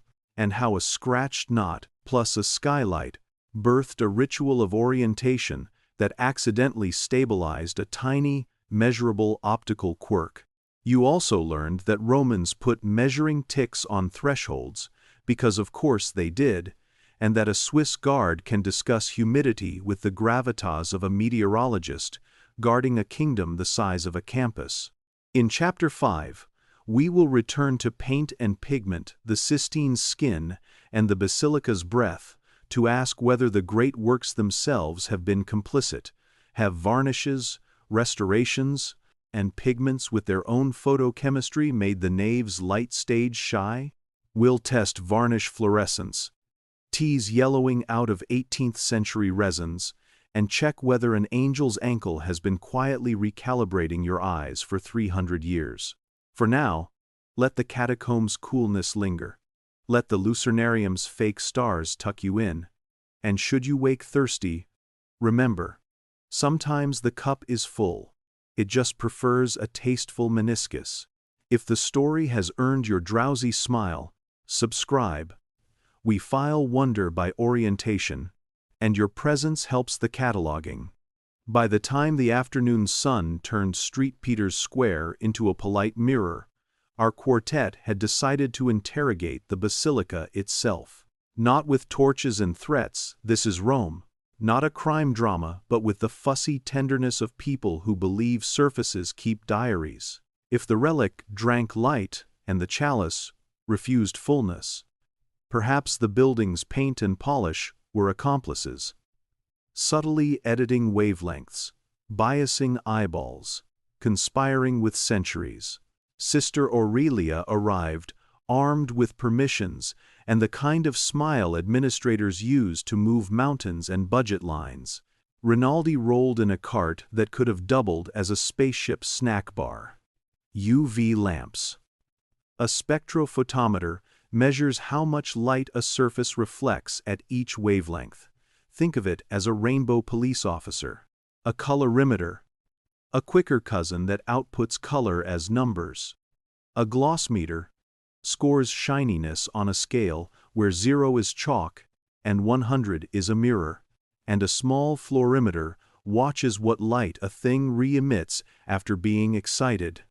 Yes, art gets excited. Brother Martin brought his spectropolarimeter again because he does not leave home without the alphabet. I, Q, U, V, and Silvestro carried biscuits, and the faith that biscuits are a control variable. Today, Rinaldi said, we visit the Sistine Chapel's moody cousin, varnishes, fresco skin, and the basilica's photochemical memory. He clapped once, gently, as if applauding oxygen. First, a note on fresco, because Michelangelo will haunt us if we get this wrong. There are two kinds. Buon fresco, pigments painted onto wet lime plaster in tonico. As the plaster dries, it carbonates, turns back into limestone, and traps pigment inside a crystal hug. Durable, bright, smug about it. A secco. Paint applied after the plaster dries, often with binders like glue or casein. Less durable, more diva.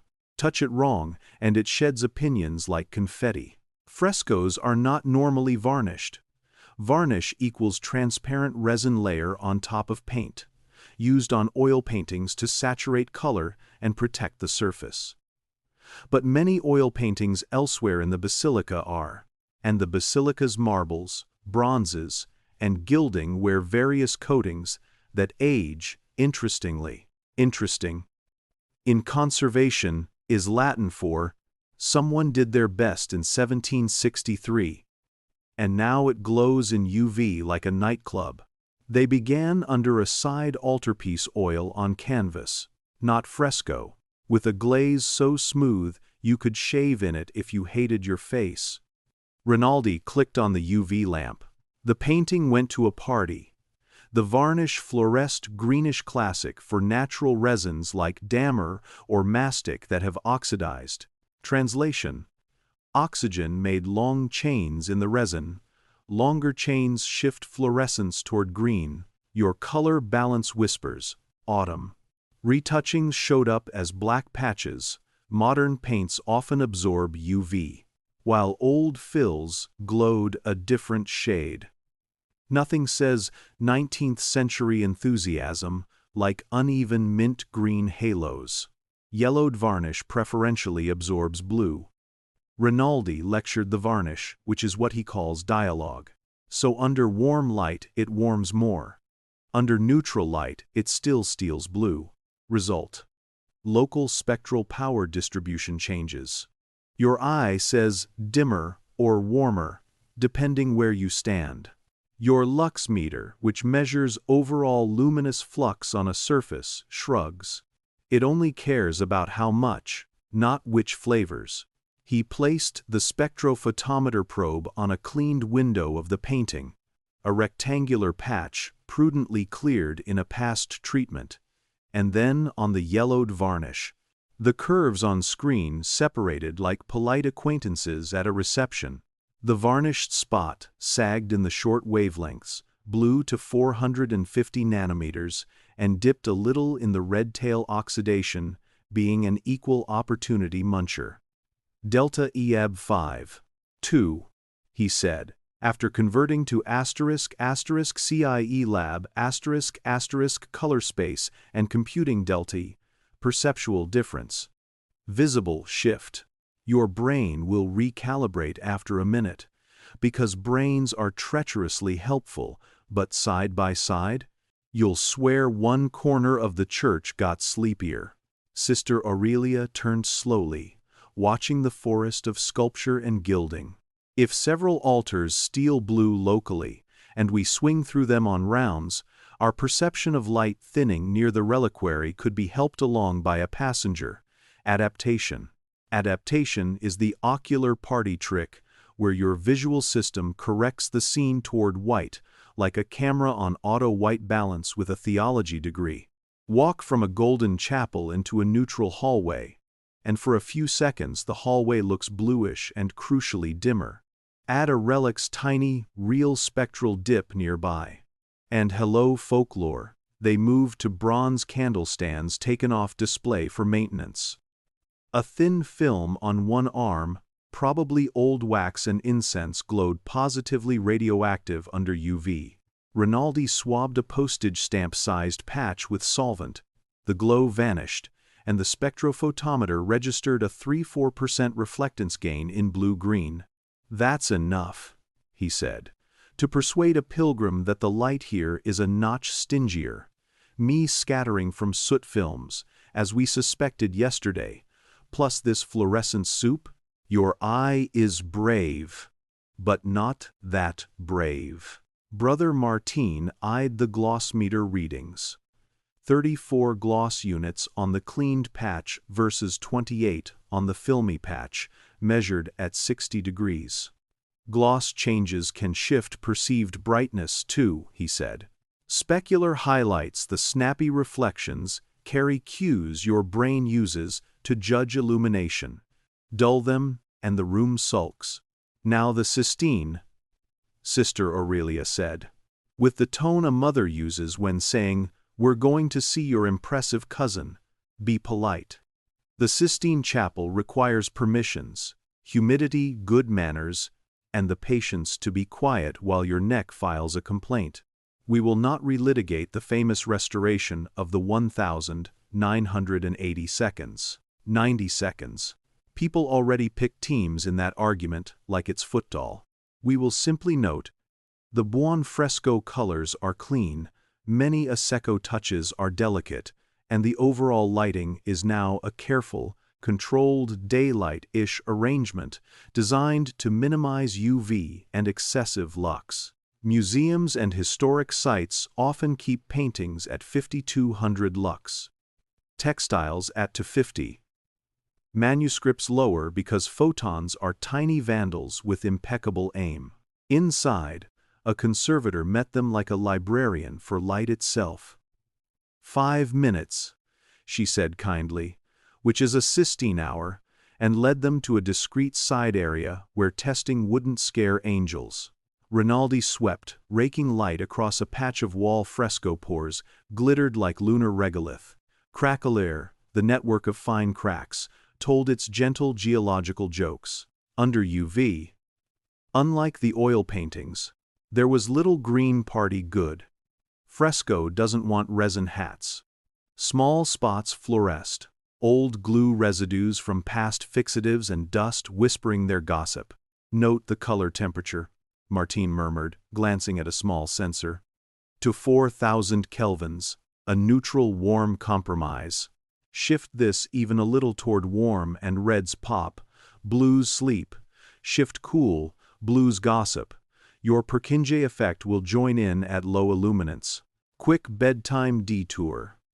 The Purkinje effect is how, as light gets dim, your vision transitions toward scotopic, rod-dominated, response, making blues divided by greens seem relatively brighter and reds darker.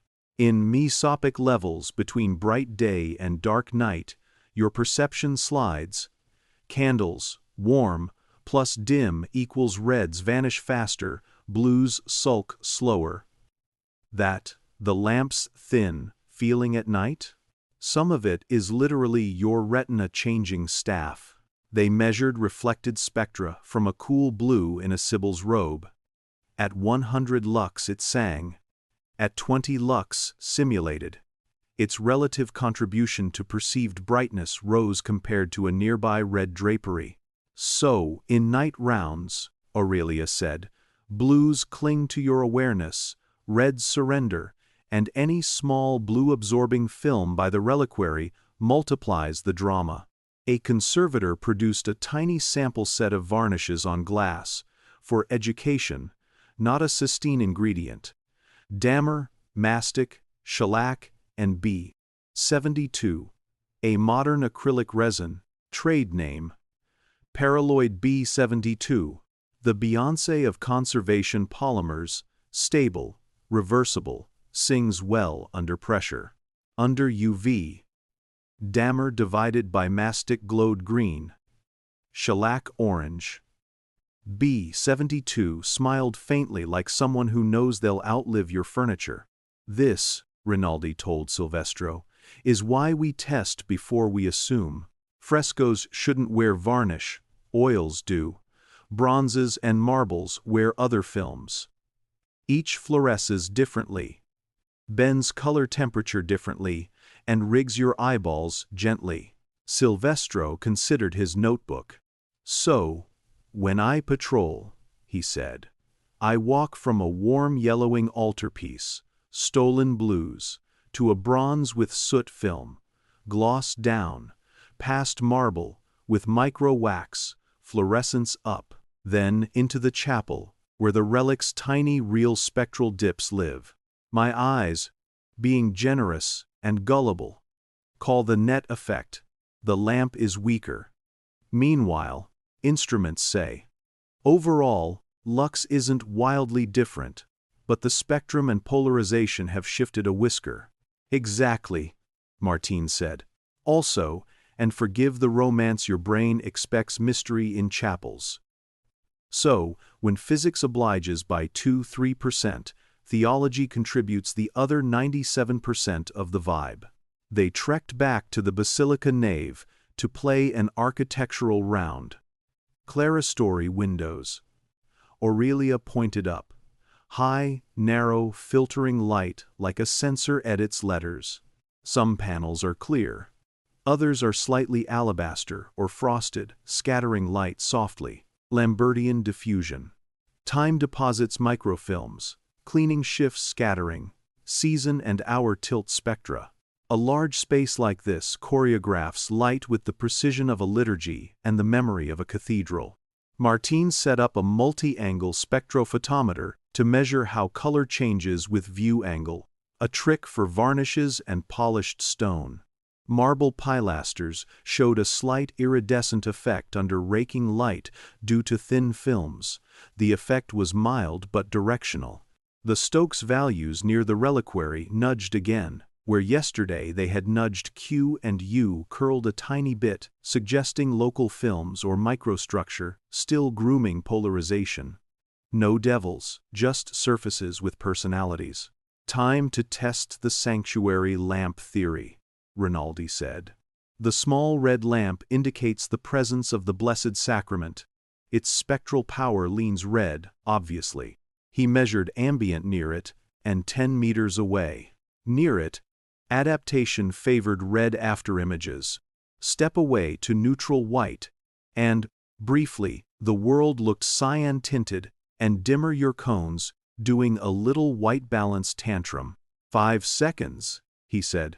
But 5 seconds is enough to write a rumor if you round a corner into the reliquary's niche during those 5.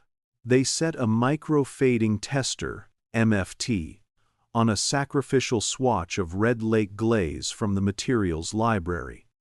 Not on the artwork, we are not villains. An MFT bombards a pinprick with intense light to predict how quickly it fades the blue wool scale of fugitivity in fast forward. The red lake's curve sagged quickly. Fugitive dyes are drama queens. This, Rinaldi said, is why old reds dull. If reds mute, blues relatively stand out, and you cry dimmer near anything red heavy. especially in mesopic light. You may now ruin parties by explaining metamerism, two colors that match under one light, fail under another. Add it to your arsenal of useful rudeness. At a gilt cornice, the gloss meter showed 70 Ju where recent noble wax had been applied and buffed, 55 Ju where older wax and dust dulled it. They took identical lux readings on the floor below both spots. Numbers matched within a whisker. And yet the shinier area felt brighter. Perceived brightness, Martine said, is not the same as illuminance. Helmholtz, Kohlrausch effect. Highly saturated colors can appear brighter than achromatic ones at the same luminance. And specular cues hack your brain's brightness map. A Swiss guard drifted by like a vertical flag. If I stand here, he said, squinting at a statue niche, the angel's ankle looks lit. One step left, ankle sleeps. Rinaldi checked. A small polished patch of marble restoration burnish directed a highlight at exactly ankle height when seen from the aisle. Good eye, Rinaldi said. Geometry always did have a sense of humor. 1. Note. They gathered the data into a table large enough to frighten bishops and reassure grant committees. Oil altarpieces. Yellowed natural varnish with green UV fluorescence. Blue absorption up. Local delta E36. Perceived warmth. Brightness judged by naive observers. Bronze and gilding. Patchy soot. Divided by wax films. Microgloss changes. Scattering. Fluorescence contributions. Specular cues shift. Marble. Thin films. Mild polarization preference. Angle-dependent sheen. Tiny but measurable effect on QU. Fresco. Minimal fluorescence. Lighting neutral warm. Purkinje. Divided by mesopic shifts.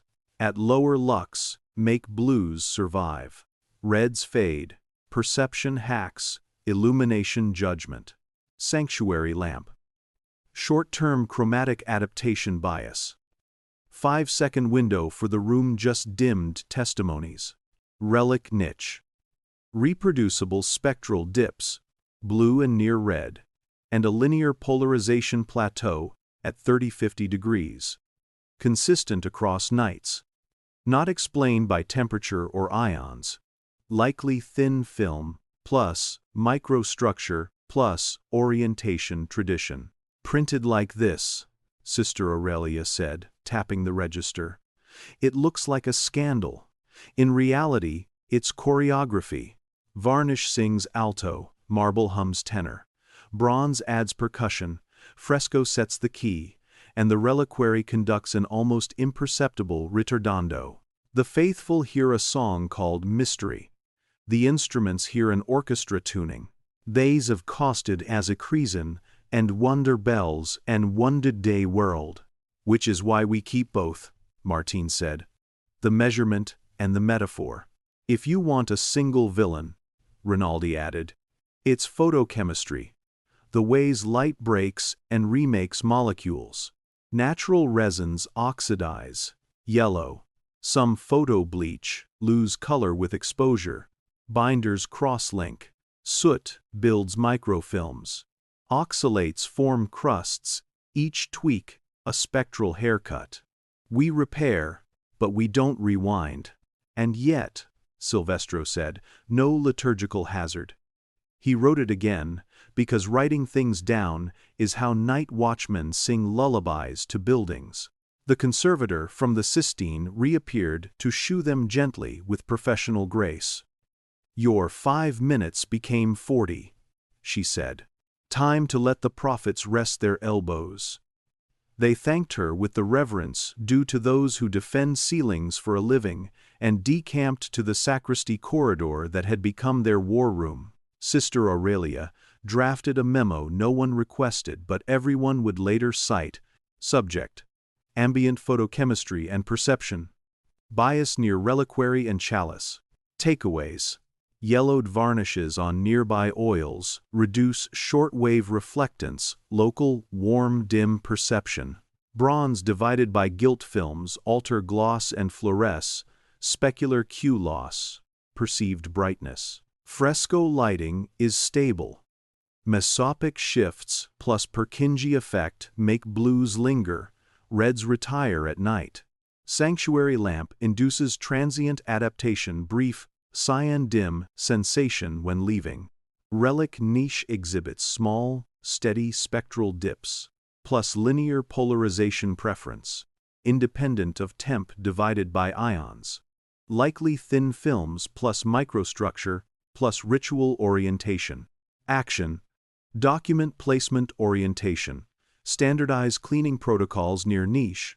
Educate staff. Maintain no liturgical hazard. She added a pastoral line because she is still, gloriously, herself. Mystery endures, even when measured. Faithful awe need not conflict with factual care. This Steve. Those Lev. Tomorrow, Martine said, we do one last stubborn test.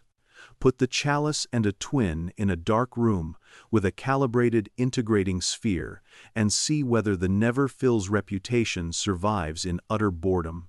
Then we align the foot to the lucernarium cardinal doodle and see if ritual orientation measurably shifts the polarization plateau. If an old sacristan invented a dependable quirk, I want to send him posthumous biscuits. Make them almond, Rinaldi said. Science loves almonds. As dusk poured down the dome, like very slow honey, Silvestro took one more walk along the south aisle. The lamps were steady. The bronze was smug after its cleaning. The relic lay where it lay, combing the air by a fraction and being noticed by the kind of people who chase fractions for a living. He paused, not from piety, though he had plenty, but from the satisfaction of a pattern clicked into place. The basilica had not been misbehaving. It had been itself, and selves are complicated. You preparing to blink toward sleep now owns several indelible party tricks. You can spot a yellow dammer varnish under UV green glow. Explain why paraloid B72 is the sweetheart of modern conservation. Distinguish buon fresco from a secco without being thrown out of the chapel. Drop Purkinje effect with mesopic panache. Mutter about metamerism when someone changes the bulbs, and state with a straight face that perceived brightness is hacked by gloss, specular cues, and the Helmholtz-Kohlrausch effect. You can also confess that ritual can be an experiment that learned to repeat itself, that films and soot tilt spectra by a hair, and that a relic's sip of light is small, polite, and stubborn just enough to give poets honest work. Next, our last descent, we gather threads. Integrating spheres, the chalice on trial, the star scribble's orientation, and a quiet chapel where history will allow one human admission that some fears are only the shadows of measurements we haven't taken yet, and some hopes are the courage to measure with love. For now, breathe at the basilica's pace, the lamps are steady, the angels varnished or otherwise approve of sleep, and if you haven't subscribed, consider it the conservation varnish on this series, clear, protective, faintly glossy, and we promise, reversible. Thinking. If you ask a building a direct question, you owe it the courtesy of a controlled experiment. That was Sister Aurelia's theology and Brother Martine's science, and Rinaldi's conservation ethics nodded along while polishing a micro-syringe. Silvestro, who spoke fluent logistics, provided biscuits, extra batteries, and the polite menace of forms already half-filled. They borrowed a small room in the sacristy wing, a cell with ambitions, and turned it into a laboratory that smelled faintly of beeswax, linen, and the late Roman Empire. On the table, a portable integrating sphere, a matte white hollow globe with an interior so diffusely reflective it converts any light fed into it into democratic evenness. Instruments love integrating spheres because they erase drama. No glare, no hotspots, just uniform radiance. Imagine a cloud that took a statistics class. A calibrated LED source piped light into the sphere. A reference photodiode read the result in calibrated units. Beside it, two small chalices, sitting on leveled plates, one the modest, famous original, the other a painstaking surrogate, in silver gilt, same dimensions, same mass within a gram, but without the three-curve engraving that turned liquids into introverts. Today's menu, Martin said, uncasing his spectropolarimeter like a priest uncasing a relic. 1. Bronze Age ritual meets 21st century boredom. We remove environment as a variable and ask whether the light drinking persists inside a sphere that refuses superstition. 2. We blind pour the chalices to test never fills with a pre-registered protocol because we respect both saints and statisticians. Then say Dundee, and they riven talk to Vister, and in the Bayas, nother by the Falland, pre-registered, Sister Aurelia repeated, pleased. We write what we'll measure before measuring so we don't fall in love with an accident. Exactly, Martin said, and pointed at a clipboard where their plan lived like a polite threat. They would run N equals 30 alternating pours per cup, randomized order, identical 10 milliliters. Aliquots delivered by a Class A, volumetric pipette, laboratory glass, calibrated to within tiny tolerances, and confirmed by a microbalance reading to 0.1 milligrams. They would photograph menisci with a goniometer camera, extract contact angles, and compute residual volume, the sneaky portion clinging to walls and foot. They would analyze with a simple paired test.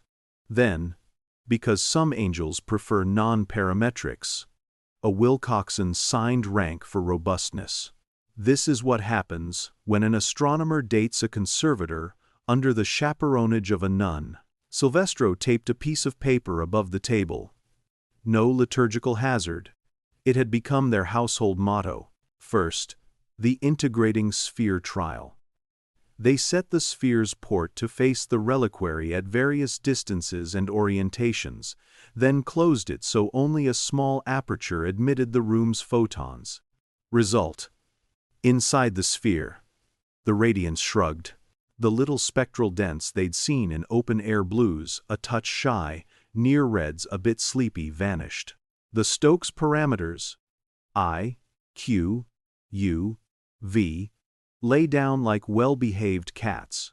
Whatever groomed, the light outside did not make it through the sphere's socialization filter. Conclusion, Martin said, logging numbers that would not excite a novelist. The drinking isn't the relic emitting darkness like a sullen star. It's the space near it, thin films, microstructure, orientation, combing, and trimming. When we enforce isotropy, the comb has nothing to grab, which is precisely why chapels aren't integrating spheres. Sister Aurelia said, liturgy is meant to have edges. Rinaldi rolled his shoulders like a violinist about to play scales. Cup time. The chalices waited with patient personalities. The surrogate looked like a twin who got less attention in high school but grew up fine. The original sat on felt pads like a celebrity, avoiding scuffs. Rinaldi leveled the plates with a precision spirit level, a bubble with opinions. He calibrated the pipette with deionized water at 20 degrees Celsius because density is temperature's gossip. 1 grams per milliliter at that mark, more or less, and we wouldn't let a tenth of a degree steal our thunder. Blinding begins, Sister Aurelia said, and shuffled opaque covers like a croupier on retreat. Silvestro, selected as pourer for his steady hands and reliable boredom, did not know which cup sat where. Martin, as reader, did not watch the pours. Rinaldi, as photographer, only saw meniscus profiles. This is what romance looks like in a lab. One by one, 10 milliliters, beads descended into each chalice. The smooth-footed surrogate welcomed the load with a contact angle around 78 degrees, the meniscus modestly concave where the silver's surface energy coaxed the water to climb. The engraved foot, original manifested angles, around 100 and 105 degrees, near the knot zones. Hydrophobic enough for Cassie Baxter pockets to join the party. Air trapped in microgrooves makes droplets bead up. Overlaying Wenzel. Amplification roughness exaggerates whatever wetting the base material prefers. Translation: the cup with the engraved foot lost a ribbon of height around the perimeter, because climbing and beading stole it. The smooth one did not. At each pour, Rinaldi wicked off the surface overflow, weighed the remaining liquid with the microbalance, and subtracted. The residual cling became numbers instead of folklore. By aliquot 18, patterns whispered. By aliquot 30, they sang.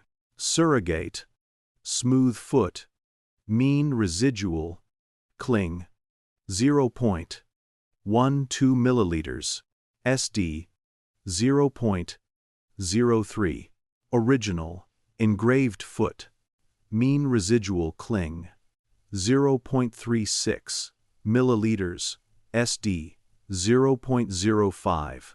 The difference to 0.24 milliliters per pour translates, in that small cup, to exactly the last nervous millimeter. Your eye swears should be there but isn't. The paired test saith P is less than 0.00, one which is statistics for, this wasn't a coin flip. The Will Coxon agreed like an old monk nodding at a new hymn.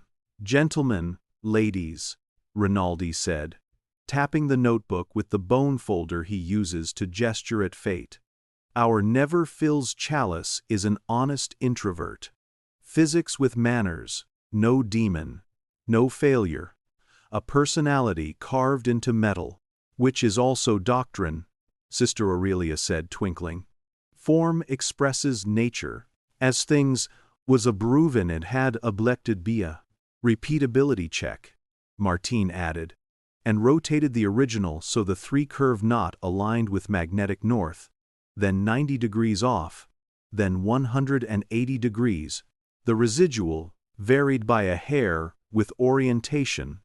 When the knot faced the same direction as the lucernarium mark from the catacombs, cling increased a whisper to 0.02, 0.03 milliliters. Barely a balcony seat, he said, but enough for a sacristan who did this weekly to notice and teach his student to set the foot properly, thus inventing a tradition with reliable error bars. And what of the light sipping? Silvestro asked, protective of his lamps. Martine carried the spectropolarimeter back to the chapel for a last polite duel with photons.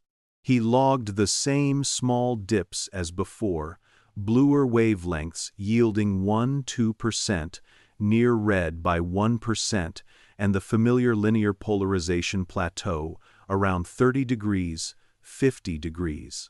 He misted the stone niche with deionized water, a conservator-approved microhumidification trick. Watched the plateau soften for 5 minutes, then return as the film dried. The effect breathed with surface films. It shrugged at temperature. It yawned at Faraday hats. It was, at every hour, polite. They spent the evening doing what professionals do after conclusions arrive, trying to break them. They swapped in a placebo reliquary, an empty crystal of similar cut, cleaned within an inch of its virtue. The dips evaporated. They blew filtered air across the niche to disturb aerosols. The plateau hiccuped. They placed a tiny quartz control, immaculately boring, beside the reliquary. Nothing new happened. They sang the litany of the skeptic until the skeptic fell asleep. At last, The register received its final entry, written by Sister Aurelia in a hand that made letter forms behave. Final synthesis relic, and chalice, phenomena, relic, small, reproducible, distance-dependent spectral reductions, and linear polarization preference near reliquary. Absent with control objects, sensitive to surface films and aerosol microstructure, unaffected by temperature or ion levels. Eliminated inside an integrating sphere. Interpretation, environment-mediated, optical grooming, thin oxidation, divided by soot films, micro-roughness, modestly stabilized by ritual orientation. Chalice. Engraved foot increases hydrophobicity. Contact angle, plus 25 degrees. Favoring Cassie Baxter, divided by Wenzel wetting. Residual cling plus 0.24 milliliters per 10 milliliters. Pore P is less than 0.001. Slight orientation dependence, consistent with historical lucernarium alignment. Interpretation underfill is a material behavior codified into devotion. Perception, yellowed varnishes, bronze divided by wax, divided by soot films, mesopic Purkinje shifts, sanctuary lamp adaptation, gloss changes, and metamerism contribute to local dimming impressions. Instruments read, steady lux. No liturgical hazard. Pastoral note. Mystery and measurement coexist without envy. She sandwiched the last line between two seals, because history behaves better when it's stamped. Rinaldi, whose natural state is mid-lecture, allowed himself a sigh that nearly qualified as lyric. "We pulled a thread and found tailoring," he said. "A basilica that's been fitting light to faces for centuries. Our job was to note which stitches are poetry and which are physics. Most are both." Martine packed the alphabet, I, Q, U, V, with the tenderness of a man tucking in kittens. "We got to do polarimetry in a church," he said. "I will dine out on this for years." The renditions of the Gonzoses. Silvestro locked the room with the satisfaction of a watchman who has shepherded curiosity and paperwork through the same door without injury. He carried the memo copies to the office. A Swiss guard took one because even halberds like clarity. Before they separated, Sister Aurelia led them without telling them she was doing it into the small chapel again. No instruments, no charts, just benches, and the red sanctuary lamp doing its patient ember thing. The reliquary rested where it belonged. The chalice, cleaned and not over-polished, because conservation does not cosplay as newness, waited on a linen cloth that remembered other seasons. "I promised our audience sleep," she said softly. "Not because the world is dull, but because wonder should not keep you awake like worry does. So here is your bedtime truth. Nothing here wanted to scare you." The light did not flee. It rearranged politely. The cup did not refuse grace. It kept a tasteful meniscus. Human hands, builders, polishers, sacristans taught matter, a choreography, and matter obliged. We measured, and the measurement said what faith hopes, that habits become meaning. She made a little sign in the air that could have been a blessing or a well-placed comma. "Tomorrow," she added, "we go back to errands," which is just another word for devotions. This quelled, they left the chapel to its small red star. Epilogue is a strong word for a building that plans to outlive your nouns but allow a paragraph. Weeks later, the observatory filed a short note in an unshowy journal. Localized spectral depressions and polarimetric bias near a historical reliquary. Environmental mediation and ritual orientation. Astronomers have never met a colon they didn't enjoy. The library's imaging team added a tiny exhibit label by a case. 3-curve knot. Apotroic, divided by functional. Lip engravings can alter wetting, contact angle, producing underfill illusions. Please do not try this at home unless your home is a conservation lab. The sacristans added one line to a placement protocol. A line-foot engraving to north mark. Do not over-polish base. Remember, cup is modest. Silvestro kept walking nights. He sometimes paused by the south aisle, held his breath, and listened for the old rumor to stir. It still did, like a draft under a storybook door. He smiled, wrote a calm note in the register, and moved on. The basilica hummed. The lamps did their obedient sun's impression. The saints maintained their poses, which is harder than it looks. And you, dear traveler of gentle mysteries, now own the whole kit. The integrating sphere that refuses to pick sides. The microbalance that forgives no droplet. The meniscus that betrays a surface. The Cassie Baxter and Wenzel models that explain why roughness makes water either clingy or aloof. The alphabet of Stokes parameters. The tricks of varnish fluorescence. Purkinje shifts. Metamerism. Gloss and specular cues. The notion that orientation is a ritual and an experimental parameter. And the line that should be on every lab door and chapel gate alike. No liturgical hazard. If your eyes are heavy, good. History has tucked you in with facts and left the nightlight of wonder on low. If your curiosity is still fidgeting, also good, that's how tomorrow's careful questions get born. Either way, thank you for keeping watch with us.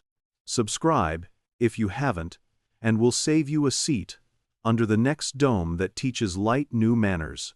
For now, breathe. Let the cup keep its tasteful meniscus. Let the relic comb the air by a fraction. Let sleep arrive like a footnote that explains everything without waking you.